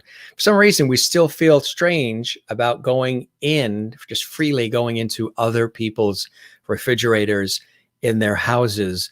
I know people probably do that like it's nothing now, but it's just something that, if somebody says, go ahead, we will, sure. But to just voluntarily do it or still seems a little strange to just go into somebody's refrigerator. It's like sort of their private space. It's their food. It's their, so We will not eat in front of you on purpose because obviously we can't share it through the screen. I wish we could, so you can imagine that you're having these cookies with me. And you know what? The other night when we had these cookies, we had them with Trader Joe's salted caramel hot chocolate. Salted caramel hot chocolate with these cookies on the side. It was unbelievably good. What a combination, right? Really delicious. Kathy Short says, thanks, Jim, for another great show. Thank you very much, Kathy. I appreciate that. And you have a good night as well. We're going to announce our viewer of the week coming up in just a second. So don't go anywhere. Don't go anywhere. It looks delicious. They really are, with love, shipped north from Florida. Looks yummy, Kathleen. If you were in the area, I'd share them. She is, absolutely, and a dear friend, absolutely. Delicious. Yes, Ann Wozniak, you got that. Yummy. What a tease you are. Thank you for all your hard work to bring these interesting shows. Thank you very much. You can say that every show is something different, right? Every show is something completely different. It's not just me just talking and just showing a picture or two or whatever. We do a lot of different things on the show, and we've got a lot of cool things that are in store. I can't say too much. A lot of things in store from now to the end of the year, and then a lot of cool things happening in 2021 with the Jim Master Show Live. So keep telling everybody, spread the word, invite your friends to join us. The more the merrier. Keep telling them about our YouTube channel and subscribe to that. That helps the channel. We are building that channel. And it's good to have all of you here on all these platforms. You're killing us here, Jim. I know, with those cookies, right? I'll be making my way to Spring Hill, Florida to see my parents, hopefully. That would be great. Let me know if you do that. Because we're thinking about how we're going to handle, all the relatives and everybody up here. We want to see the folks and the family in Florida for Christmas. So we got to figure all that out. Love, Ned. Looking forward to that. Stars and tulips from Willie. And our viewer of the week's coming up in just a second. Great 3 a.m. Love Christmas shows. You were raised the same way, right? Don't eat in front of people unless you can offer them some or share. And don't just haphazardly go into people's refrigerators. When we were kids, we were not allowed to go into our parents' wallets and pocketbooks either, or call them by their first names. Now we tease them and say that. But it was a respect thing growing up. Wow, my head almost disappears. Thanks to Bill for sharing his many inspirational stories and for all his contributions in the arts. So many great shows he has been a part of. See, now if I were standing, maybe, but I'm seated again. So many great shows he has been a part of, and I'll have to go back and see some of the show. You had some tech issues on your end tonight. Hopefully you don't have any storms down there in North Carolina. Beautiful day here today. Although yesterday we had some rough weather last night, really rough weather that came through last night. Brief. It was like 50 miles an hour, but it was strange for November. And then later this week, it's going to be in the high 70s, almost 80 degrees. What? 2020. Funky weather. Cookies look fantastic. Can't wait for you to get my father's recipe book. Wonderful conversation, Jim. Thank you very much, Christine. I look forward to that as well. That is going to be a real treat. Very, very, very nice. Oh, yummo. Wanted to make sure I told you about the lovely message I received today from Matt Steady. I ordered his CD yesterday, and then he sent it to tell me as he was packing it up. Wasn't he a great guest on Saturday? If you missed that show, live and direct from England, from Leicester, England, our great friend Matt Steady was my guest, and he's a brilliant Celtic blues musician, folk musician as well, and singer, and he's really, really popular, and he's terrific. And we had a great show with him live from England on Saturday on YouTube. You can see that on YouTube. And then yesterday, the incomparable Phil Coulter, a record and music industry legend. He's worked with Elvis Presley. He's worked with everybody, Van Morrison, Bay City Rollers, you name it, Celtic Thunder, unreal. And it was a phenomenal conversation. He absolutely loved it. He loved all of the Irish crack, all the levity. I loved it as well. And you guys were very active with your international viewer comments. And I really appreciate that. I like to bring you guys in on this show because I consider this show our show as much as it is my creation. Salted caramel hot chocolate. What? Yeah, Trader Joe's has it. It's really good. It's not too sweet either. You'll love it, Kathleen. Juanita says, in my house, you better help yourself or you die of hunger. Are you not ever the culinary expert there, Juanita? Thank you for a wonderful evening. Good night, everyone. Anne, and you were brought up the same way, Mr. Lovely. Linda, yeah, that's just the way we were to, just be respectful. So there's the cookies. One more last shot. If you guys, I know you guys love food. There are those cookies. Look at that, huh? If you'd like to take one or two, just reach in and grab it. Look at that. I'll move it slowly. With love from Tess LaBella. This is a tease or what, huh? Wow. So there's the cookies. And I tell you, that was really diligent, very hard work to not eat those before today's show. Where else could we interact with all these talented folks? Thank you so much, Tim. My pleasure. Absolutely my pleasure. I want to announce who our viewer of the week is going to be. We are very excited to announce. So for those of you, and it'll be bi-weekly. I always say viewer of the week, and then a couple of weeks go by because we get so busy and so bogged down, and there's so many great guests and so much content. And we're going to do some more on location segments as well. You guys have been asking, and we've been talking about that here. We've got to get out and take you to some really cool places. In the earlier days, we did take you to Malibu and Los Angeles and to Red Rocks in Colorado. We took you to the Netherlands and to the Brady Bunch house. If you didn't see any of those episodes, they're on YouTube at Jim Masters TV. Just scroll back in our series and you can see some of the on location segments that we did here in our series. Yes, teasing with those cookies. It's called a test tease. Oops, I almost broke the glass part of your phone trying to reach in to get one of those. And Carla in Brazil, I always have this kind of cookies, drinking black coffee. Yummy.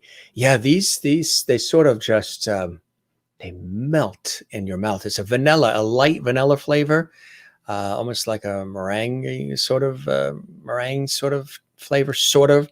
Not a lemon. It's more of a white, like Willie is saying. It's more of a white meringue, and literally they dissolve in your mouth.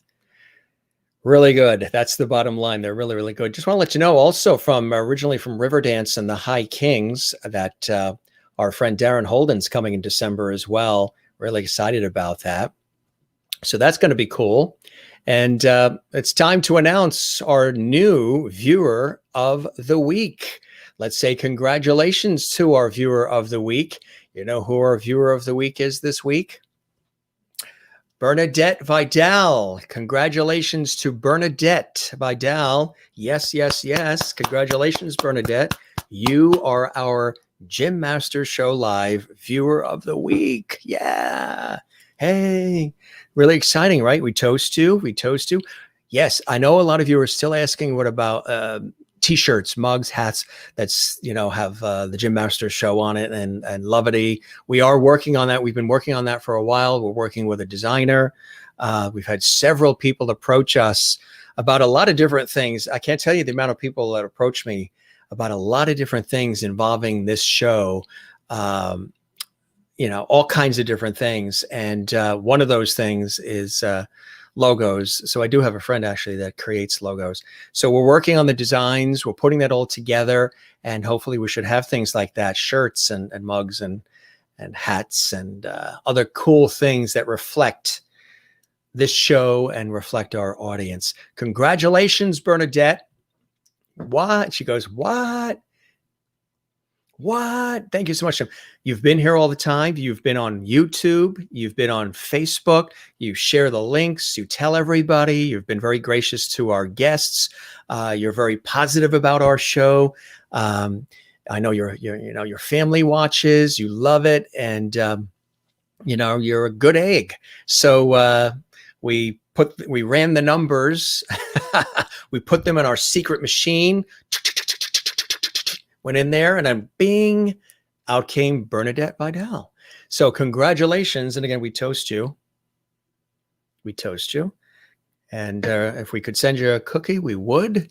And all of the other viewers and lovedies say congratulations. Congratulations, Bernadette, for being our Gym Master Show Viewer of the Week, which actually it's a little bit longer than a week now. We've extended it just because I'm so busy. Sometimes I forget to do it, to be honest. I mean, this is an honest show. Sometimes I forget to do it. I'm like, oh, wait, it's been 2 weeks. We haven't done it again.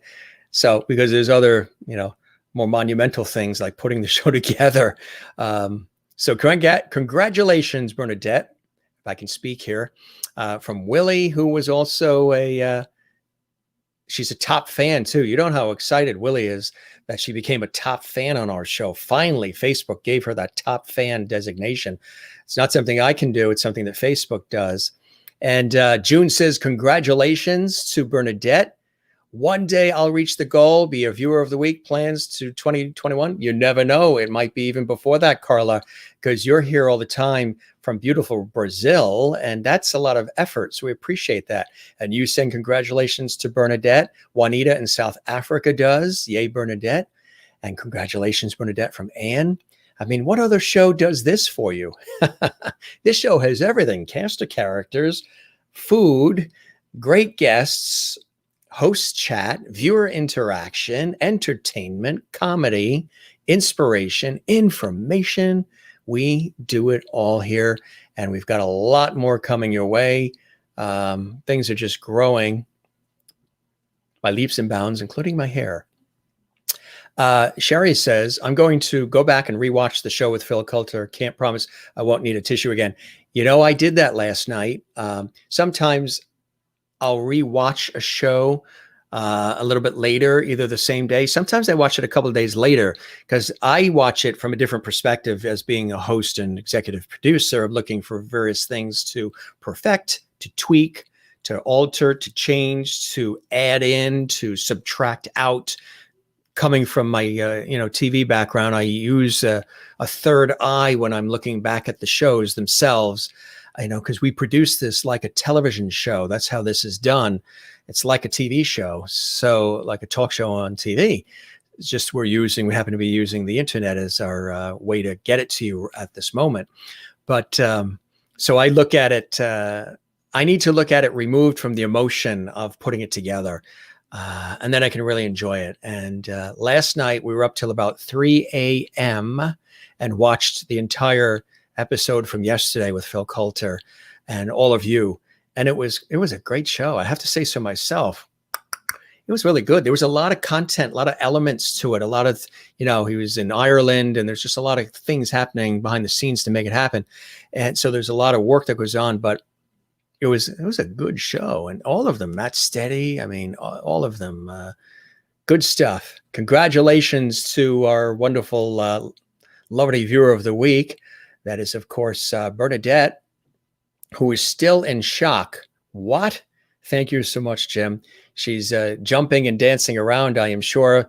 Viewer of the week, congratulations. Thank you for being such a faithful and loyal viewer and fan of the Gym Masters Show live.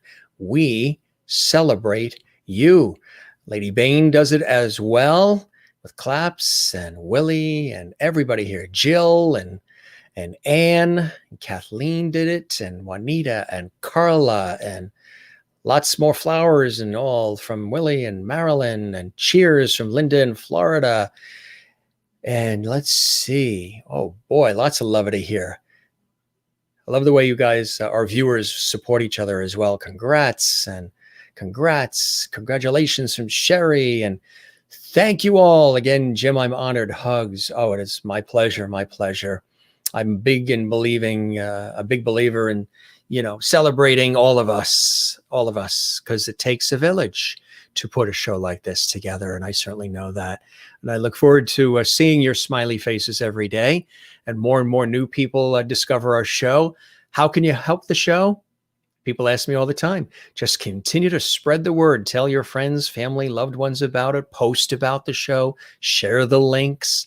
Like the pages. Subscribe on YouTube. That helps the show grow and expand, and that's a beautiful thing. And that's sort of a grassroots kind of thing. There's several of you who do that a lot, and I really appreciate that. You're always like doing that, and that's a beautiful thing. And I completely from the bottom of my heart, thank you very much, because I know you get enjoyment out of the show, and I enjoy presenting these shows to you every night. So you're very welcome, and it's our pleasure, Bernadette. Congratulations, Bernadette, being viewer of the week. Christine Clifton, congrats, Bernadette, as well, from Kathy Short. Bernadette says, my family says thank you as well. It is our pleasure, and smiles from Willie. So, question, gang, as we celebrate viewer of the week, we celebrate our guests, we celebrate our time together. Did you enjoy yourself tonight? Did you have a good time? Did you learn something new? Did it put a smile on your face? Did it lift your day? If your day wasn't going so well, hey, my days aren't perfect either. Things happen. So you get through it together. If you missed an episode of our series, want to watch this or any episode again, all of them are archived for you right there on Jim Masters TV on YouTube. And share the levity with everybody. We really appreciate that. So with that, we bid you adieu. Wonderful, looking at more comments coming in here. Wonderful evening, day, morning, wherever you are around the world. 3:15 a.m. I go to sleep. See you tomorrow. Thanks for the best shows. Thank you very much, Willie. 3 a.m. There are your tulips. There you go. Tulips for you. And these come from Amsterdam. These are from Amsterdam when we were there on a television shoot, and cool stuff. So thank you to all of you for being with us tonight on this show, this entertainment lifestyle talk show series called The Jim Masters Show Live. Thank you, Jim. Can always find a smile here when I need it. I know a lot of you have written to me personally. You've expressed that to me in Instagram messages, Facebook, texts, private messages, posts on the Facebook and Instagram, Twitter pages, YouTube comments. I really appreciate that. I'm happy to know that this effort is putting a smile on your face. Linda, always great when you're with us. Good night, Mr. Levity. Good night, Levities as well. The other night I came up close to the microphone and you guys said you liked when I spoke a little bit more low and deep. So since we're getting ready to go to bed, some of us, I think Willie's probably got 1 foot already in bed. Jen probably is zen. I didn't see her tonight, but she's probably knocked out, sleeping. I wish all of you a very good night. We will see you tomorrow. Now, remember, tomorrow we're on a little bit earlier. We are on at 4 p.m. Eastern, 1 p.m. Pacific. So it's going to be a little bit earlier, which is really good. So we have a little bit earlier evening together. Yes, great show again. Thanks, Jim. Good night, everyone. Stay safe. You too as well, Juanita. And have a great night. You as well, Kathleen. Wow, sexy. Yes, I will do my low voice for you, Willie. My announcer voice. Good night, Jim. Good night, Levity community. Stay safe. Stay well. You too, Bernadette, our viewer of the week. Congratulations. Now, Bernadette, you can go into the supermarket this week with your mask on, of course, socially distancing. Very important to do that. Must. We must all do that. And you can tell everybody, grab the PA system and say, everybody in this supermarket, I want to tell you something. I am your viewer of the week on the Jim Masters Show Live. And then the supermarket will start clapping. I hope they don't drag you away. They'll start clapping and cheering for you. See you all tomorrow at an earlier show time, 4 p.m. Eastern. Great show. Good night, Jim and Lovelies. Thank you very much, Christine Clifton. We have the best goodbyes. This show has the best goodbyes of any show out there. The goodbyes are so good and fun and continual. Good night, Lovelies. Be safe. I'll hang a sign. Willie, good night. Cassandra, good night, beautiful people. And yes, let's connect on the Christmas thing.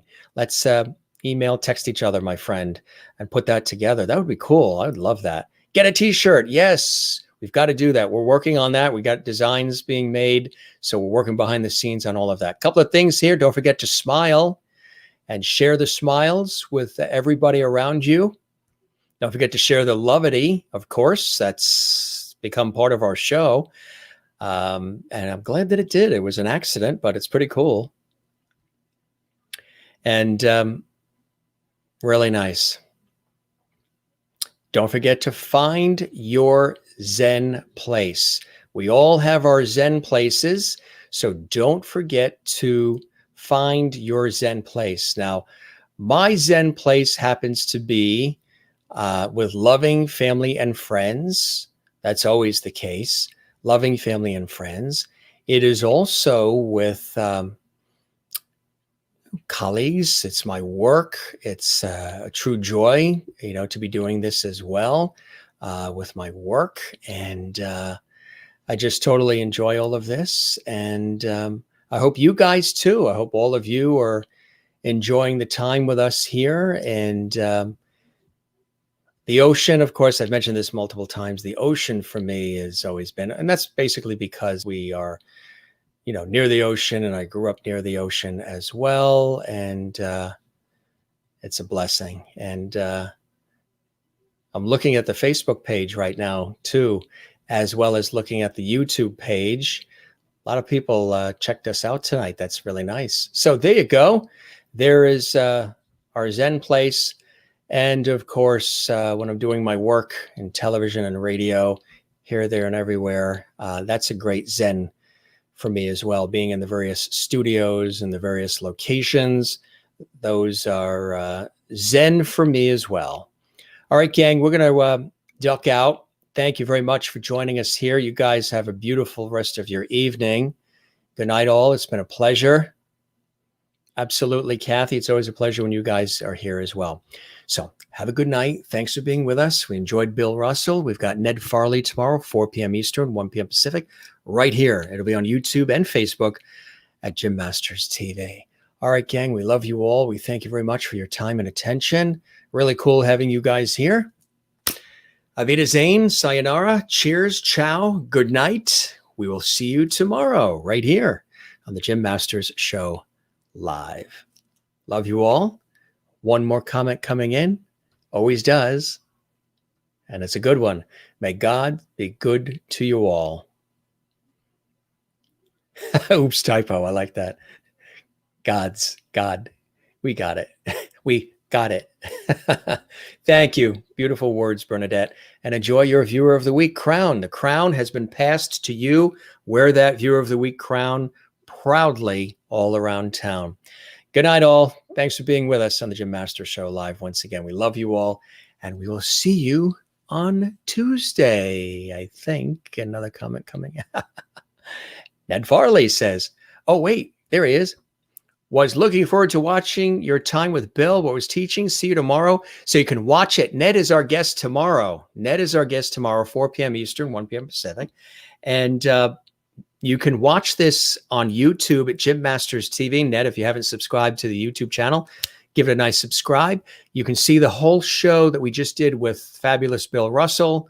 Right now, it's available in the archives. You've got some time. You're 3 hours west there in the Seattle area. So it's about 6:30 where you are, right? So you got some time. There's our guest. There's a special preview of tomorrow night's guest live for you. Ned Farley is going to be with us tomorrow.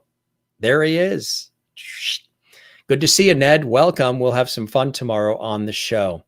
Good night, gang. Thanks for being with us on the Jim Masters Show live. We'll see you tomorrow, 4 p.m. Eastern, 1 p.m. Pacific. Thanks for all the love and support. We appreciate it. We'll see you tomorrow. Take care. Good night.